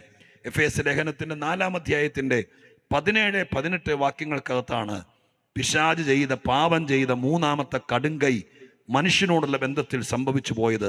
എഫേസ് ലേഖനം 4-ാമത്തെ അധ്യായത്തിന്റെ 17-18 വാക്യങ്ങൾ വായിച്ചാട്ടെ. ആകയാൽ ഞാൻ കർത്താവിൽ സാക്ഷീകരിച്ച് പറയുന്നത് എന്തെന്നാൽ, ജാതികൾ തങ്ങളുടെ വ്യർത്ഥ ബുദ്ധി അനുസരിച്ച് നടക്കുന്നത് പോലെ നിങ്ങൾ ഇനി നടക്കരുത്. അവർ അന്ധബുദ്ധികളായി. കേട്ടോളണം, അവിടെ ഒരു വാക്ക് നോക്കുക. അവർ അന്ധബുദ്ധികളായി. മന്ദബുദ്ധി അല്ല, വാക്കുകൾ ശ്രദ്ധിക്കണം. അന്ധബുദ്ധി. ബൈബിൾ വളരെ സ്പഷ്ടമായിട്ടാണ് വിഷയം അവതരിപ്പിക്കുന്നത്. സ്തോത്രം. അവർ ജാതികൾ തങ്ങളുടെ വ്യർത്ഥബുദ്ധി അനുസരിച്ച് നടക്കുന്ന പോലെ നിങ്ങൾ ഇനി നടക്കരുത്. അവരുടെ പ്രശ്നം എന്താ? അവർ അന്ധബുദ്ധികളായി. സ്തോത്രം. ആ വാക്കിന് കൊടുത്തിരിക്കുന്നത് 2 വാക്കുകളുടെ സംയോജനമാണ്. സ്തോത്രം. Darkness plus understanding. Darkened the understanding എന്നൊരു വാക്കാണ് ഇംഗ്ലീഷിൽ ഒരുമിച്ച് വരുന്നത്. അപ്പം അന്ധത എന്നൊരു വാക്ക് അവിടെ കിടക്കുന്നു. അന്ധബുദ്ധി എന്ന ഒറ്റ വാക്കിൽ മലയാളത്തിൽ വന്നെങ്കിലും 2 വാക്കുകളുടെ സംയോജനമാണ്. സ്തോത്രം. ഈ ബുദ്ധിക്കകത്ത് ഇരുട്ട് കയറി. അണ്ടർസ്റ്റാൻഡിങ് എന്ന് പറഞ്ഞാൽ മനസ്സിലാക്കുക എന്നാണല്ലോ. അണ്ടർസ്റ്റാൻഡിങ്, മനസ്സിലാക്കുന്ന മേഖലയ്ക്കകത്ത് ഇരുട്ട് കയറി. അപ്പൊ എത്ര പറഞ്ഞാലും മനസ്സിലാവൂല ബാക്കി എല്ലാ കാര്യവും. ഇന്നും നാളെയും മറ്റന്നാളും കൂടി ഞാനിവിടെ നിന്നുകൊണ്ട് ഈ കാര്യം പറഞ്ഞാലും, സ്തോത്രം, ബാക്കി എല്ലാ കാര്യവും മനസ്സിലാകും. സയൻസ് പഠിപ്പിച്ച മനസ്സിലാകും. നമ്മുടെ പിള്ളേരൊക്കെ ഫ്രഞ്ച് പഠിച്ച്, സ്തോത്രം, +2 കഴിഞ്ഞ പിള്ളേർക്ക് ഫ്രഞ്ച് മനസ്സിലായി. അവർ പരീക്ഷ എഴുതി, ഒറ്റ പൈസ കൊടുക്കാതെ, സ്തോത്രം, ജർമ്മൻ പഠിച്ച് ജർമ്മനി പോയി. ഇതൊക്കെ മനസ്സിലാകും നമ്മുടെ പിള്ളേർക്ക്. പക്ഷെ സുവിശേഷം മാത്രം മനസ്സിലാവുകയില്ല. പിള്ളേർക്ക് നല്ല ആർക്കും പിടികിട്ടിയല്ല, ബാക്കി എല്ലാം പിടികിട്ടും. എന്തെല്ലാം കാര്യങ്ങൾ മനുഷ്യൻ പഠിച്ചു. പക്ഷെ ഇത് പറയുമ്പോൾ മാത്രം മനസ്സിലാകുകയില്ല. അതിൻ്റെ കാരണം മറ്റൊന്നുമല്ല, ആരെയും കുറ്റം പറയുന്നില്ല. ഇത് മനസ്സിലാക്കുന്ന മേഖലയാണ് ബുദ്ധി.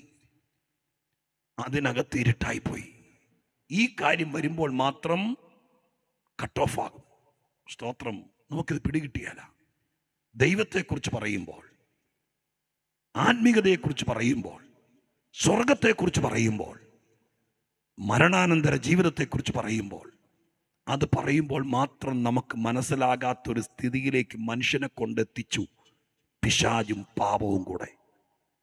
സ്തോത്രം. ഇത്ര സുതാര്യമായിട്ട് ഈ കാര്യം നിങ്ങൾക്ക് ലോകത്തിൽ വേറെ ഏത് ശാസ്ത്രീയ പ്രസംഗം കേട്ടാലും കിട്ടിയല്ല. മൂന്നാമത്തെ മേഖല മനുഷ്യന് സംഭവിച്ചത്, അവൻ്റെ ബുദ്ധി ഇരുണ്ടുപോയി. സ്തോത്രം. ഞാൻ പറഞ്ഞല്ലോ, 2 വശമാണ്. ഈ കാര്യത്തിൽ മാത്രമാണ് സ്തോത്രം ഈ ഇരുൾമ ബുദ്ധിക്കകത്ത് വന്നത്. അതുകൊണ്ട് ഒരു കാര്യം, ആത്മീക കാര്യം പറയുമ്പോൾ ഒന്നും പിടികിട്ടിയല്ല അവർക്ക്. സ്തോത്രം. ഈ കാര്യം മനസ്സിലാകിയല്ല. പക്ഷെ ഇന്ന് രാത്രി ഞങ്ങൾ പ്രാർത്ഥിക്കുന്നു, ഞങ്ങളെ കേൾക്കുന്ന പ്രിയപ്പെട്ടവരെ, സത്യം ഗ്രഹിപ്പാനുള്ള മഹാകൃപ ദൈവം നിങ്ങൾക്ക് തരട്ടെ. ഇത് മനസ്സിലാക്കത്തക്ക രീതിയിൽ ബുദ്ധി നമുക്ക് തരട്ടെ. ബാക്കി ലോകത്തിലെ എല്ലാ കാര്യങ്ങളും മനസ്സിലാക്കാനുള്ള കഴിവ് ഭാഗ്യവശാൽ നിങ്ങൾക്കുണ്ട്. നിങ്ങൾ എത്രയോ വലിയ മനുഷ്യനാ. പക്ഷേ ആത്മീക കാര്യത്തെക്കുറിച്ച് മാത്രം ഓർപ്പിക്കുമ്പോൾ നിങ്ങൾ നിങ്ങളെക്കുറിച്ച് മനസ്സിലാക്കുക. അത് ഗ്രഹിപ്പാനുള്ള കഴിവില്ലാതെ പോകുന്നത്, സ്തോത്രം, അത് ഏത് നിലവാരത്തിലെ പോരായ്മയാണെന്നുള്ള കാര്യം മനസ്സിലാക്കുക. ഇത് മൂന്നാമത്തത്. നാലാമത്തത്, സ്തോത്രം, വിശുദ്ധ മത്തായിയുടെ സുവിശേഷത്തിൽ കർത്താവായ യേശുക്രിസ്തു പ്രതിപാദിച്ച ഒരു വാക്യമാണ്. അത് മത്തായിയുടെ സുവിശേഷം 6-ാം അധ്യായത്തിൻ്റെ 23-ാമത്തെ വാക്യമാണ്. 6-ാം അധ്യായം 23-ാമത്തെ വാക്യത്തിനകത്ത് ഇച്ചിരി ആലങ്കാരികമായിട്ട് യേശു പറഞ്ഞിരിക്കുന്നൊരു വാക്കാണ്. പക്ഷെ ആ വാക്യത്തെ നമുക്ക് ഇച്ചിരി ഈ വിഷയത്തോട് ബന്ധപ്പെട്ട് ചേർത്ത് പറയുമ്പോൾ മനസ്സിലാകുമെന്ന് ഞാൻ വിചാരിക്കുന്നു. 6-ാം അധ്യായത്തിന്റെ 23-ാമത്തെ വാക്യം, ശരീരം മുഴുവനും പ്രകാശിതമായിരിക്കും, കണ്ണ് കേടുള്ളതെങ്കിലോ നിന്റെ ശരീരം മുഴുവനും ഇരുണ്ടതായിരിക്കും. ശരീരം മുഴുവൻ ഇരുണ്ടതായിരിക്കും. അപ്പൊ 4-ാമത്തെ കാര്യം യേശു പറയുകയാണ്. അവിടെ ഒരു ആത്മീക വിഷയമാണ്. മനുഷ്യന്റെ കണ്ണിനെ കുറിച്ച് പറയുന്നത്, കണ്ണിന്റെ കാഴ്ച വന്നത് തിമിരത്തെ കുറിച്ചല്ല. അങ്ങനെയാണെങ്കിൽ തിമിരം വന്ന എല്ലാവരും ശ്രോത്രം ഇരുണ്ട് പോകേണ്ടത്, അതല്ല ഉദ്ദേശിക്കുന്നത്. അത് ഞാൻ പറഞ്ഞല്ലോ, ഇതിൻ്റെ ഒരു ഭാഷ നമുക്ക് പിടിച്ചെടുക്കണം. കണ്ണെന്ന് ഉദ്ദേശിച്ചത് കാഴ്ചപ്പാടാണ്. ദൈവത്തെ, ആത്മീകത്തെ, ദൈവീകതയെ കാണാൻ, സത്യം പറയുമ്പോൾ അവരെ കാണാനുള്ള ആ കാഴ്ചപ്പാടിനുള്ള വ്യത്യാസം, ആ വ്യത്യാസം ഭയാനകമാണ്. അതിനവിടെ പറഞ്ഞിരിക്കുന്നത്, എൻ്റെ ശരീരം മുഴുവൻ ഇരുണ്ടു പോകും. നമുക്ക് ആ വാക്ക് മാത്രം എടുക്കാം, ബാക്കി പറയണമെങ്കിൽ കുറേ സമയമെടുത്ത് വിശദീകരിക്കണം. ഇപ്പം ശരീരം ഇരുണ്ടു പോകുക, ശരീരത്തിൽ ഇരുട്ട് കയറുക എന്ന് പറഞ്ഞാൽ എന്തായിരിക്കും? ശരീരം മുഴുവൻ കറുത്തുപോയി എന്നുള്ളതല്ല എൻ്റെ അർത്ഥം. പിന്നെയോ രോഗവും പ്രയാസവും ബുദ്ധിമുട്ടുകളും മാറാവ്യാധികളും എല്ലാം ഇരുട്ടിൻ്റെ സമ്മാനങ്ങളും സംഭാവനകളുമാണ്. അപ്പം മനുഷ്യൻ്റെ 4 മേഖലകൾക്കകത്ത് ഇരുട്ട് കയറി എന്നാണ് ഞാനിപ്പോൾ വായിച്ച് കേൾപ്പിച്ചത്. ഒന്ന്, ഹൃദയം ഇരുണ്ടുപോയി, മനസ്സ് കുരുടാക്കി, ബുദ്ധി അന്ധതയായിപ്പോയി, ശരീരത്തിൽ ഇരുട്ട് കയറി. ഈ 4 കാര്യങ്ങൾക്കകത്ത് പാപവും പിശാചും കൂടി മനുഷ്യനെ ഈ 4 മേഖലയിൽ ഇരുട്ടാക്കി കളഞ്ഞു. അപ്പോഴും നല്ല പാൻറ് ഷർട്ട് ഇട്ട് നല്ല ഡ്രസ്സ് ചെയ്ത് നടക്കാം. പക്ഷേ അറിവിൻ്റെ മേഖല, സത്യത്തിൻ്റെ പരിജ്ഞാനം ലഭിക്കേണ്ട മേഖല, ആ മേഖല സ്തോത്രം ഇരുണ്ടുപോയി. അങ്ങനെ മനുഷ്യൻ മൊത്തത്തിൽ, നമ്മൾ വായിച്ച വാക്യത്തിൻ്റെ ആ ഭാഗത്തിൻ്റെ വിശദീകരണം ഞാൻ ചുരുക്കുകയാണ്. സ്തോത്രം. ആ ഭാഗത്തിൻ്റെ വിശദീകരണം, എങ്ങനെ മനുഷ്യൻ സ്തോത്രം ദൈവത്തിൻ്റെ ദൃഷ്ടിയിൽ, ദൈവത്തിൻ്റെ കയ്യിൽ കൊള്ളരുതാത്തവനായി, അല്ലെങ്കിൽ അൺപ്രോഫിറ്റബിളായി, വിശേഷത ഇല്ലാത്തവനായി തീർന്നു എന്നതാണ് ഞാൻ വിശദീകരിച്ചത്. അപ്പം ദൈവമായ കർത്താവ് സൃഷ്ടിച്ച മനുഷ്യനെ ദൈവം വലിയ പ്രൗഢമായി സൃഷ്ടിച്ചെങ്കിലും പാപം മനുഷ്യനെ വിശേഷതയില്ലാത്തവനാക്കി മാറ്റി. നമ്മുടെ മുമ്പിൽ വലിയ ആളായിരിക്കാം, റാങ്ക് ഹോൾഡർ ആയിരിക്കാം, വലിയ കാര്യങ്ങൾ നേടിയ ആളായിരിക്കാം. പക്ഷെ ദൈവത്തിൻ്റെ ദൃഷ്ടിയിൽ ഇതെല്ലാം കഴിയും. നാം എല്ലാവരും ദൈവത്തിൻ്റെ മുമ്പിലേക്ക് ചെല്ലേണ്ടി വരും. അവിടെ 80 കൊല്ലം ഭൂമിയിൽ ജീവിക്കാൻ കിട്ടിയിട്ട് വിശേഷതയില്ലാതെ അവസാനിച്ചാൽ നഷ്ടങ്ങൾ മാത്രമാകും. ഇനി ഞാൻ 2 കാര്യങ്ങൾ വേഗത്തിൽ പറഞ്ഞ് നിങ്ങൾക്ക് വേണ്ടി പ്രാർത്ഥിച്ച് അവസാനിപ്പിക്കാൻ ശ്രമിക്കാം. അപ്പം മാനവരാശി മുഴുവൻ വിശേഷതയില്ലാത്തവനായി തീർന്നപ്പോൾ അസ്വസ്ഥനായ ദൈവം വിശേഷതയുള്ളവർ ഉണ്ടാകണമെന്നാഗ്രഹിച്ച് പുരാതന കാലത്തൊരു പദ്ധതി ചെയ്തു. അതിനെക്കുറിച്ച് ഈ റോമാലേഖനത്തിൽ തന്നെ എഴുതിയിട്ടുണ്ട്. അതൊന്ന് വായിച്ചു കേൾപ്പിക്കും. ഈ 3-ാം അധ്യായത്തിന്റെ 1-ാം വാക്യം ഒന്ന് വായിച്ചാട്ടെ. 3:1 വായിച്ചാട്ടെ. എന്നാൽ യഹൂദൻ എന്ത് വിശേഷത? എന്നാൽ യഹൂദൻ എന്ത് വിശേഷത? അല്ല, പരിച്ഛേദനയാൽ എന്ത് പ്രയോജനം? പരിച്ഛേദന നമ്മൾ ഇന്ന് ചിന്തിക്കുന്നില്ല, അതങ്ങ് മാറ്റി വെക്കുക. എന്നാൽ യഹൂദൻ എന്ത് വിശേഷത? അടുത്തത് പരിച്ഛേദന, അത് വിട്ടാരെ. അടുത്ത വാക്ക് സകല വിധത്തിലും വളരെയുണ്ട്. സകല വിധത്തിലും വളരെയുണ്ട്. അപ്പൊ ആ വാക്ക് നിങ്ങൾ ശ്രദ്ധിച്ചേ. നമ്മൾ 3:9 വായിച്ചത് സകലമാന മനുഷ്യരെ കുറിച്ചാ. മനുഷ്യന്റെ വിശേഷത നഷ്ടപ്പെട്ടപ്പോൾ ദൈവം ലോകത്തിലൊരു കൂട്ടരെ തെരഞ്ഞെടുത്തു. അബ്രാഹാമിന്റെ സന്തതി പരമ്പരകൾ, അവരെയാണ് യഹൂദന്മാരെന്ന് വിളിക്കുന്നത്. അവരെക്കുറിച്ച് യഹൂദനായിരുന്ന പൗലോസ് എഴുതിയിരിക്കുന്നത് ഇങ്ങനെയാണ്: എന്നാൽ യഹൂദൻ എന്ത് വിശേഷത? ഒരു വിശേഷത ഇല്ലെന്നല്ല എഴുതിയത്, സകല വിധത്തിലും വളരെ ഉണ്ടെന്ന് എഴുതിയത്. അപ്പൊ ദൈവം അന്ന് മനുഷ്യൻ വിശേഷത നഷ്ടപ്പെടുത്തിയപ്പോൾ ഒരു കൂട്ടരെ തെരഞ്ഞെടുത്തു, ഒരുപാട് വിശേഷത കൊടുത്തു. അവരുടെ വിശേഷതയെക്കുറിച്ച് ഇന്ന് രാത്രികാലം വർണ്ണിക്കാൻ എനിക്ക് നേരം പോരാ. പഴയ നിയമകാലത്തൊക്കെ എഴുതപ്പെട്ടിരിക്കുന്ന ഒത്തിരി വിശേഷത, ദൈവം കൊടുത്ത പ്രമാണം കൊണ്ടും ദൈവം അവർക്ക് കൊടുത്ത വാഗ്ദത്തങ്ങൾ കൊണ്ടും പല വിശേഷതകളുണ്ടായിരുന്നു. പക്ഷേ ചുരുക്കി പറഞ്ഞാൽ അധികം നാൾ അവരും ആ വിശേഷത സൂക്ഷിച്ചില്ല. അവരെ ദൈവമായ കർത്താവും ഇസ്രായേലിൽ നിന്ന് വീണ്ടെടുത്ത് ചെങ്കടൽ കയറ്റി മരുഭൂമിയിലൂടെ നടത്തി കനാന്റെ മണ്ണ് ദൈവമായ കർത്താവ് വാഗ്ദത്തമായി കൊടുത്തു. കനാനിൽ കൊണ്ടുപോയി പാർപ്പിച്ചു. അവിടെ ചെന്നപ്പോൾ അവര് ചില കാലങ്ങൾക്ക് ശേഷം സ്തോത്രം ദൈവത്തെ മറന്നു. അവർ വിഗ്രഹാരാധികളായി, ലോകത്തെ സ്നേഹിച്ചു, ലോകക്കാരെ പോലെയായി. അങ്ങനെ അവരും വിശേഷത നഷ്ടപ്പെടുത്തി. അങ്ങനെ ദൈവം തിരഞ്ഞെടുത്ത ആദ്യത്തെ കൂട്ടരായിരിക്കുന്ന അബ്രാഹാമിന്റെ സന്തതി പരമ്പരകളായിരിക്കുന്ന യഹൂദന്മാർ വിശേഷത നഷ്ടപ്പെടുത്തി. അവരും വിശേഷത നഷ്ടപ്പെടുത്തി ചെതറിപ്പോയപ്പോൾ സർവശക്തനായ ദൈവം ഇന്ന് നിലവിലിരിക്കുന്ന ഒരു വാക്യം കൂടി വായിച്ച് ഞാൻ എൻ്റെ വാക്കുകൾ അവസാനിപ്പിച്ച് നിങ്ങൾക്കായി പ്രാർത്ഥനയിലേക്ക് ഒരല്പ മിനിറ്റുകൾ എടുക്കാൻ വേണ്ടി ആഗ്രഹിക്കുക. ഈ വാക്യങ്ങളുടെ വിശദീകരണം ഞാൻ ഈ വേദിയിൽ ചുരുക്കുകയാണ്. അടുത്ത വാക്യം കൊരിന്ത്യർ ലേഖനത്തിലാണ്. 1 കൊരിന്ത്യർ 4-ാം അധ്യായത്തിന്റെ 7-ാമത്തെ വാക്യം. അതോടെ വായിച്ച് നമുക്ക് അവസാന ഭാഗത്തേക്ക് വരാം. 1 കൊരിന്ത്യർ 4-ാം അധ്യായത്തിന്റെ 7-ാമത്തെ വാക്യം എന്താ എഴുതിയിരിക്കുന്നത്? നിന്നെ വിശേഷിപ്പിക്കുന്നതാ. ആ വാക്ക് കേട്ടോളണം. സഭ, കൊരിന്ത്യ സഭയെ ചൂണ്ടിക്കൊണ്ടാണ് ചോദിക്കുന്നത്. സഭയ്ക്ക് എഴുതുകയാണ്. ആ സഭയോട് ചോദിക്കുന്നു, പൗലോസിൽ കൂടെ പരിശുദ്ധാത്മാവ് ചോദിക്കുന്നു, നിന്നെ വിശേഷിപ്പിക്കുന്നത് ആര്? ലഭിച്ചതല്ലാതെ നിനക്ക് എന്തുള്ളൂ മതി. സ്തോത്രം. അപ്പൊ ഇവിടെ എഴുതിയിരിക്കുന്നത്, ഇപ്പോൾ ഈ വാക്യത്തിൽ പറയുന്നത് ലോകത്തിൽ ആരും വിശേഷതയുള്ളവരില്ല എന്ന് പറഞ്ഞുകൊണ്ടല്ല ഞാൻ ഈ രാത്രി ബൈബിൾ അടയ്ക്കുന്നത്. ഈ വാക്യം നിങ്ങൾ കണ്ടോ?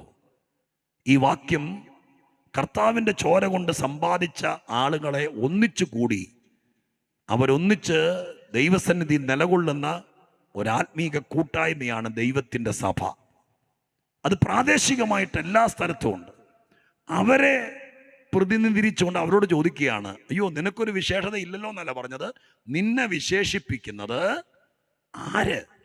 അതിനർത്ഥം സഭയ്ക്ക് വിശേഷതയുണ്ട്.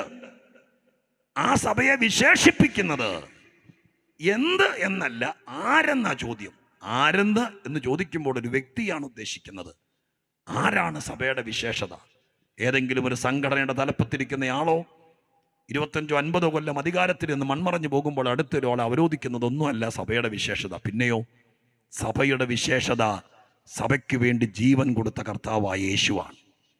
ഞാൻ വ്യക്തിപരമായി ഓരോരുത്തരോടും പറഞ്ഞാൽ, ഇന്ന് രാത്രി മനുഷ്യന് നഷ്ടപ്പെട്ട വിശേഷത മടങ്ങി വരുന്നത് യേശുക്രിസ്തുവിനെ രക്ഷകനായി കിട്ടുമ്പോഴാണ്.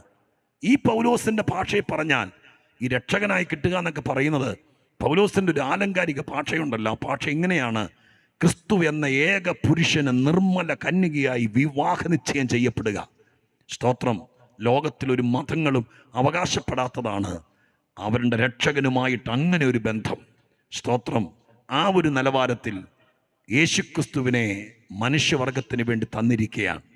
ക്രിസ്തുവേശുവിനെ ആർക്ക് കിട്ടുന്നോ അവൻ ഈ ലോകത്തിൽ വിശേഷതയുള്ളവനായി മാറും. ബാക്കി നിങ്ങൾക്ക് കോടിക്കണക്കിന് രൂപ കിട്ടിയാലും, ലോകത്തിലെ ഏറ്റവും വലിയ രാജ്യത്ത് ജംബോ പാസ്പോർട്ട് കൊണ്ട് നിങ്ങൾക്ക് ലോകം മുഴുവൻ ചുറ്റാനുള്ള അവസരം കിട്ടിയാലും വിശേഷത യേശുവിനെ കിട്ടുന്നവർക്കാണ്. അതിവിടെ വെച്ച് തീരുന്നതല്ല. അധികം താമസിയാതെ കാലഘട്ടത്തിൻ്റെ കെടുതികൾ അനുസരിച്ച് ഈ ലോകം തീരും. ഇന്നത്തെ നിലവാരമനുസരിച്ച് ശാസ്ത്രം പോലും ഭയപ്പെടുന്നു ഈ ലോകം എത്രത്തോളം മുന്നോട്ട് കൊണ്ടുപോകാൻ പറ്റുമെന്നറിയില്ലെന്ന്. സ്തോത്രം. നിങ്ങളും കേട്ടിട്ടുണ്ടായിരിക്കും, ഈ പ്രപഞ്ചത്തിന് വെളിയിൽ എവിടെയെങ്കിലും ആളുകളെ പാർപ്പിക്കാൻ പറ്റുമോ എന്ന് ശാസ്ത്രം അശ്രാന്ത പരിശ്രമം നടത്തുകയാണ്. ചൊവ്വയിൽ ആളുകളെ പാർപ്പിക്കാൻ പറ്റുമോ? ലോകത്തിന് വെളിയിൽ ഏതെങ്കിലും ഗ്രഹത്തിൽ ആളുകളെ പാർപ്പിക്കാൻ പറ്റുമോ? കാരണം കോടിക്കണക്കിന് രൂപ മുടക്കി സ്തോത്രം ലോകം അത് അന്വേഷിച്ചുകൊണ്ടിരിക്കുകയാണ്. ഈ ഭൂമിയിൽ ജനസംഖ്യ പെരുകുന്നു, ഭൂമിക്ക് നിലനിൽക്കാൻ പറ്റാതെയാകുന്നു, വലിയ വലിയ കാര്യങ്ങൾ ഇവിടെ സംഭവിക്കുന്നു. ഇതൊക്കെ സംഭവിച്ചുകൊണ്ടിരിക്കുമ്പോൾ ലോകത്തിന് ഇനി മുന്നോട്ട് പോകാൻ പറ്റാത്തൊരു സ്ഥിതിയിലെത്തിയിരിക്കുന്നു. അതുകൊണ്ട് എത്രയും പെട്ടെന്ന് ഞങ്ങൾ പ്രസംഗിക്കുന്ന യേശുക്രിസ്തു മടങ്ങി വരും. കർത്താവായ യേശുക്രിസ്തു മടങ്ങി വരുമ്പോഴാണ് വിശേഷത എന്താണെന്ന് തെളിയാൻ പോകുന്നത്. ഇവിടെ ഏതൊക്കെ നിലവാരത്തിൽ മട്ടുപ്പാവിൽ ജീവിച്ചാലും, മണിമന്ദിരത്തിൽ പാർത്താലും, പട്ടുടുത്ത് ജീവിച്ചാലും, ഏതൊക്കെ നിലവാരത്തിൽ ജീവിച്ചാലും വിശേഷത തെളിയാൻ പോകുന്നൊരു ദിവസമുണ്ട്. പൗലോസിന്റെ ഭാഷയിൽ പറഞ്ഞാൽ അന്ത്യകാഹളനാദത്തിങ്കൽ കണ്ണിമയ്ക്കുന്നതിനിടയിൽ ആയിരക്കണക്കിന് ആളുകൾ, ഒരുപക്ഷെ ഈ ലോകക്കാർ നിന്ദിച്ചവർ, ഈ പറയുന്നതൊക്കെ വെറും പാഴ്വേല എന്ന് പറഞ്ഞ് നിന്ദിച്ചവരുടെ നടുവിൽ വിശേഷതയുള്ളവരെ ചേർക്കാൻ ആകാശമേഘങ്ങളിൽ കർത്താവായ യേശു മടങ്ങി വരാൻ കാലമായി. യേശു ക്രിസ്തുവിന്റെ മടങ്ങി വരവിൽ മടങ്ങിപ്പോകുന്നവരാണ്, ഈ ലോകത്തിൽ നിന്ന് എടുക്കപ്പെടുന്നവരാണ് ദൈവദൃഷ്ടിയിൽ വിശേഷതയുള്ളവർ. ആ വിശേഷത യേശുവിനെ രക്ഷകനായി സ്വീകരിച്ച് കർത്താവിനെ ഹൃദയത്തിൽ വാഴിക്കുന്നവർക്കാണ് ആ വിശേഷത. ഞാൻ എൻ്റെ വാക്കുകൾക്ക് ഉപസംഹാരം കുറിക്കട്ടെ പ്രിയപ്പെട്ടവരെ. ഞാൻ പറഞ്ഞു തുടങ്ങിയത്, വിശേഷതയോടെ മനുഷ്യനെ സൃഷ്ടിച്ചിട്ട് മനുഷ്യൻ വിശേഷത നഷ്ടപ്പെടുത്തി.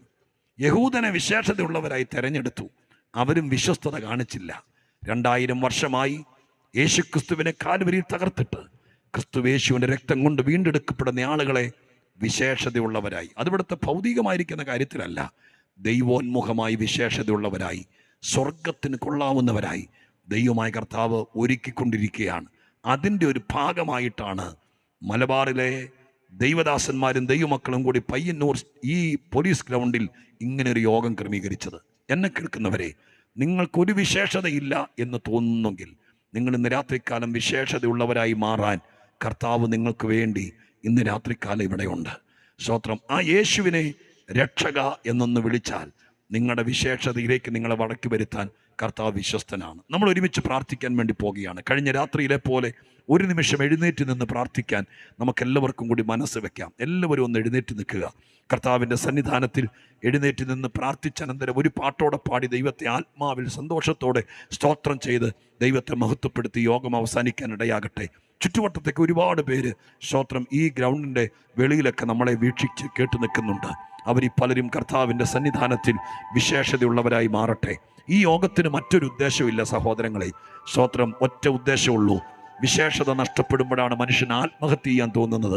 സ്തോത്രം. മരിക്കണമെന്ന് ആഗ്രഹിക്കുന്നത്. കാരണം ഞാൻ എന്തിന് ജീവിച്ചിരിക്കുന്നു, എന്നെ കൊണ്ട് ആർക്കും ഗുണമില്ല, എനിക്ക് യാതൊരു ലാഭമില്ല എന്ന ചിന്ത മനുഷ്യനെ വേട്ടയാടുമ്പോൾ അവൻ ആത്മഹത്യക്ക് ശ്രമിക്കും. ഇന്ന് രാത്രി ഈ സന്ദേശം കേട്ടാൽ, ഇതിൻ്റെ ഒരു അംശമെങ്കിലും കേട്ടാൽ നിങ്ങളാരും ആത്മഹത്യക്ക് ശ്രമിക്കരുത്. നിങ്ങളെ നഷ്ടങ്ങളെ ലാഭമാക്കാൻ, നിങ്ങളെ വിശേഷതയുള്ളവരാക്കാൻ, സമാധാന പൂർണ്ണരാക്കാൻ ഞങ്ങൾ പ്രസംഗിക്കുന്ന യേശുവിന് കഴിയും. അതുകൊണ്ട് ഇന്ന് രാത്രിക്കാലം ഇവിടെ എഴുന്നേറ്റ് നിൽക്കുന്നവർ, പുറത്തു നിൽക്കുന്നവർ, വീടുകളിൽ നിന്ന് കേൾക്കുന്നവർ ആരാണെങ്കിലും നിങ്ങളുടെ വിശേഷതയ്ക്ക് വേണ്ടി ക്രൂശിൽ യേശു മരിച്ചു. ഞാൻ ഇന്നലെ ഓർപ്പിച്ചതുപോലെ കർത്താവിൻ്റെ തങ്കച്ചോരയാണ്, ആ പുണ്യാഹ രക്തമാണ് മനുഷ്യനെ വിശേഷതയുള്ളവനാക്കി മാറ്റുന്നത്. പാപക്കറ കഴുകിക്കളയാൻ ലോകത്തിൽ വേറൊന്നുമില്ല, യേശുവിൻ്റെ രക്തം മാത്രമാണ്. മനസാക്ഷിയെ കഴുകാൻ ഈ ലോകത്തിൽ ഒരു ഡിറ്റർജൻറ്റുമില്ല, ഒരു കെമിക്കലുമില്ല, ഒന്നുമില്ല, ഒരു വെള്ളവുമില്ല. മനസാക്ഷിയെ കഴുകാൻ യേശുവിൻ്റെ രക്തം മാത്രം. അതുകൊണ്ട് ഇന്ന് രാത്രി ഞാൻ പ്രാർത്ഥിക്കാൻ ഒരുങ്ങുമ്പോൾ എത്ര പേർ ദൈവത്തോട് പ്രാർത്ഥിക്കും, ദൈവമേ എനിക്ക് സമാധാനത്തോടെ ജീവിക്കണം, എനിക്ക് സ്വസ്ഥമായി ഉറങ്ങണം, എനിക്ക് സ്വസ്ഥമായി മരിക്കണം. അതിന് ദൈവമായ കർത്താവേ, സർവേശ്വരനെ, ഈ പ്രപഞ്ചത്തെ സൃഷ്ടിച്ചവനെ, ക്രൂശിൽ മരിച്ചവനെ, രക്ഷകനെ, എന്നെ കൂടി ഓർക്കണമെന്ന് പ്രാർത്ഥിക്കാൻ എത്ര പേരുണ്ടോ അവർക്ക് വേണ്ടി ഒരു വാക്ക് ഞാൻ പ്രാർത്ഥിക്കാം. എല്ലാ കണ്ണുകളും അടഞ്ഞിരിക്കട്ടെ. അങ്ങ് ദൂരത്ത് നിൽക്കുന്നവർ മുതൽ എല്ലാവരും അടഞ്ഞിരിക്കട്ടെ. ഇന്ന് രാത്രി നിങ്ങൾക്ക് ഈ ലോകത്തിൽ ശേഷിക്കുന്ന ആയുസ് ഒരു വിശേഷതയുള്ളവരായി ജീവിക്കാൻ ആഗ്രഹിക്കുന്നുണ്ടോ? അതിന് നിങ്ങൾ മതം മാറണമെന്നൊന്നുമല്ല ഈ പറയുന്നത്. യേശുവിനെ നിങ്ങൾ ഹൃദയത്തിലേക്ക് സ്വീകരിക്കുക. നാഥ, ഞാനൊരു തകർന്ന കുടുംബത്തിൻ്റെ ഭാഗമാണ്, എന്തൊക്കെയോ ശാപങ്ങൾ എൻ്റെ പുറകിലുണ്ട്. ഇന്ന് രാത്രി കേട്ട സന്ദേശം സത്യമെങ്കിൽ എന്നെ കൂടി വിശേഷതയുള്ളവനാക്കി മാറ്റും. ഉടുതുണിക്ക് മറുതുണിയില്ലാതെ ജീവിച്ച കാലത്ത്, ഒരിക്കലും രക്ഷപ്പെടില്ലെന്ന് തോന്നിയ കാലത്ത് യേശുക്രിസ്തു വിശേഷതയുള്ളവനാക്കി മാറ്റാൻ ദൈവം ഞങ്ങളുടെ അടുക്കൽ വന്നെങ്കിൽ പയ്യന്നൂര് പട്ടണത്തിൽ വചനം കേട്ട നിങ്ങളെ ആ വിധത്തിൽ മാനിക്കാൻ ദൈവം വിശ്വസ്തനാണ്. ആരെങ്കിലും ഇന്ന് രാത്രി അത് ആഗ്രഹിക്കുന്നെങ്കിൽ നിങ്ങളുടെ നെഞ്ചത്തേക്ക് നിങ്ങളുടെ വലങ്കരം ചേർത്ത് വെക്കുക. നിങ്ങളുടെ നെഞ്ചത്തേക്ക് നിങ്ങളുടെ വലങ്കരം ചേർത്ത് വെക്കുക. നിങ്ങൾ അങ്ങ് അകലെ ഇരുട്ടിലാ നിൽക്കുന്നതെങ്കിലും ഈ പ്രാർത്ഥനയിൽ നിങ്ങളുടെ നെഞ്ചത്തേക്ക് നിങ്ങളുടെ കരം ചേർത്ത് വെക്കുക. നിങ്ങളുടെ കുഞ്ഞ് എത്ര പഠിച്ചിട്ടും ജയിക്കുന്നില്ല, നിങ്ങളുടെ വീട്ടിൽ എന്തൊക്കെ ചെയ്തിട്ടും സമാധാനം വരുന്നില്ല, നിങ്ങളുടെ വലങ്കരം നെഞ്ചത്ത് ചേർത്ത് വെച്ചിട്ട് ഞാൻ ഈ പ്രാർത്ഥിക്കുന്ന സമയത്ത് നിങ്ങൾ യേശുവേ എന്ന് വിളിച്ച് ദൈവത്തോട് പ്രാർത്ഥിക്കുക. എന്നെ കൂടെ വിശേഷതയുള്ളവനാക്കണമെന്ന് പ്രാർത്ഥിക്കുക. ബാക്കി കാര്യങ്ങൾ ദൈവം ചെയ്തോളും. ഞാൻ ഇങ്ങനെ പ്രാർത്ഥിക്കാം. പരിശുദ്ധ ദൈവമേ, ഞങ്ങളുടെ സ്വർഗീയ പിതാവേ, വിശേഷത നഷ്ടപ്പെട്ട കോടിക്കണക്കിന് ആളുകളുടെ ഇടയിൽ വിശേഷത മടക്കിത്തരാൻ സ്വർഗം വെടിഞ്ഞ് താണഭൂമിയിൽ വന്ന ദൈവപുത്ര, ഇന്നലെയും ഇന്നുമായിട്ട് അങ്ങയെ ഞങ്ങളുടെ കഴിവിൻ്റെ പരമാവധി ഉയർത്തി. ഈ വിഷയം ഇതിനേക്കാൾ നന്നായി പറയാൻ എനിക്കറിയില്ല കർത്താവേ. എൻ്റെ കഴിവിൻ്റെ പരമാവധി മനുഷ്യനെ വിശേഷതയുള്ളവനാക്കി മാറ്റുന്ന സർവശക്തിയുള്ള ദൈവത്തെ ഞാനിവിടെ പ്രസംഗിച്ചു. രോഗമാണെങ്കിലും കടഭാരമാണെങ്കിലും പാപമാണെങ്കിലും ദുർസ്വഭാവമാണെങ്കിലും അതിനകത്തുനിന്ന് വിടുവിച്ച് വിശേഷതയുള്ളവനാക്കാൻ അങ്ങയെപ്പോലൊരു ദൈവം വേറെയില്ല. ഞങ്ങൾ ആരാധിക്കുന്ന കർത്താവായ യേശുവിൻ്റെ നാമത്തിൽ ഈ നാടിന് വേണ്ടി പ്രാർത്ഥിക്കുന്നു. നെഞ്ചത്ത് കൈവച്ച് പ്രാർത്ഥിക്കുന്നവരെ ഇന്നു മുതൽ 17-ാം തീയതി മുതൽ പ്രത്യേക വിശേഷതയുള്ളവരാക്കി മാറ്റാൻ അവിടുത്തെ രക്തത്തിന്റെ ശക്തി ഈ നാട്ടിൽ ചിലടമേൽ ആഴമായി പതിയണമേ എന്ന് പ്രാർത്ഥിക്കുന്നു. രോഗങ്ങൾ സൗഖ്യമാകട്ടെ, നിരാശകൾ മാറട്ടെ. ദൈവമക്കൾ പ്രാർത്ഥിച്ചുകൊണ്ട് നിൽക്ക്. എവിടേക്കോ ദൈവം തന്നെ വചനം അയക്കുന്നുണ്ട്. യേശുവിൻ്റെ നാമത്തിൽ ഇന്ന് രാത്രികാലം കർത്താവിൻ്റെ കൈചരട് തൊടട്ടെ. അവിടുത്തെ രക്തത്തുള്ളികൾ, ക്രൂശിലെ രക്തത്തുള്ളികൾ തെറിച്ച് വീഴട്ടെ. ചിലരുടെ ഹൃദയത്തിൽ തളിക്കപ്പെടട്ടെ, ചിലരുടെ മനസാക്ഷി ശുദ്ധീകരിക്കപ്പെടട്ടെ, ചില ബന്ധങ്ങൾ ദൃഢമാകട്ടെ. ഡിവോഴ്സിന് ഒരുങ്ങിയിരിക്കുന്ന കുടുംബങ്ങളെ യേശുവിന്റെ ചോരയാൽ ഒന്നാക്കട്ടെ. കുടുംബ വഴക്കുകൾ മാറട്ടെ, ആത്മഹത്യ പ്രവണതകൾ മാറട്ടെ. മരുന്ന് കഴിച്ചാൽ മാറാത്ത രോഗമായി നടക്കുന്ന ശരീരങ്ങൾ യേശുവിന്റെ നാമത്തിൽ വിശേഷതയാൽ സൗഖ്യമാകട്ടെ. ഇന്ന് രാത്രി കർത്താവേ, സമാധാനം മടങ്ങി വരട്ടെ. എന്തൊക്കെ ചെയ്താലും രക്ഷപ്പെടാത്ത ചിലർ ഇന്ന് രാത്രി യേശുവിൽ ആശ്രയിച്ച് ഒരു പുതുജീവിതം തുടങ്ങുവാൻ സർവശക്തൻ ഇടയാക്കണമേ എന്ന് പ്രാർത്ഥിക്കുന്നു. അങ്ങനെ ദൈവം ചെയ്യും. ഈ നാടിനെ ഞാൻ അനുഗ്രഹിച്ചിട്ട് പോകുന്നു. പയ്യന്നൂർ പട്ടണത്തെ, കണ്ണൂർ ജില്ലയെ, ഇവിടെയുള്ള സകല ആളുകളെയും ജാതി മത ഭേദമന്യേ കർത്താവിന്റെ ദാസൻ എന്ന നിലയ്ക്ക് ഇവിടെ നിന്ന് കൈ ഉയർത്തി അനുഗ്രഹിക്കുന്നു. ഈ നാട്ടിൽ യേശുവിന്റെ വരവിങ്കൽ എടുത്തുകൊള്ളപ്പെടത്തക്ക രീതിയിൽ വിശേഷതയുള്ളവരായി ആയിരങ്ങൾ എഴുന്നേക്കണേ കർത്താവേ. അതിനവസരം ഒരുക്കണമെന്ന് പ്രാർത്ഥിക്കുന്നൊരു തുടക്കമായിരിക്കട്ടെ. ഈ വചനം കേട്ടവർ ഈ ദൈവദാസന്മാരെ അന്വേഷിച്ചു വരട്ടെ. ദൈവം അത് ചെയ്യും. ഞാനിവരെ അനുഗ്രഹിക്കുന്നു. ഇതിന് സംഘാടകത്വം കൊടുത്തവരെ അനുഗ്രഹിക്കുന്നു. പ്രാർത്ഥന കേട്ടതിന് നന്ദി. യേശുവിൻ്റെ നാമത്തിൽ തന്നെ ആമേൻ. കരമടിച്ച് നമ്മുടെ ദൈവത്തെ സന്തോഷത്തോടെ എല്ലാവരും കൂടി ചേർന്ന് സ്തോത്രം ചെയ്താട്ടെ.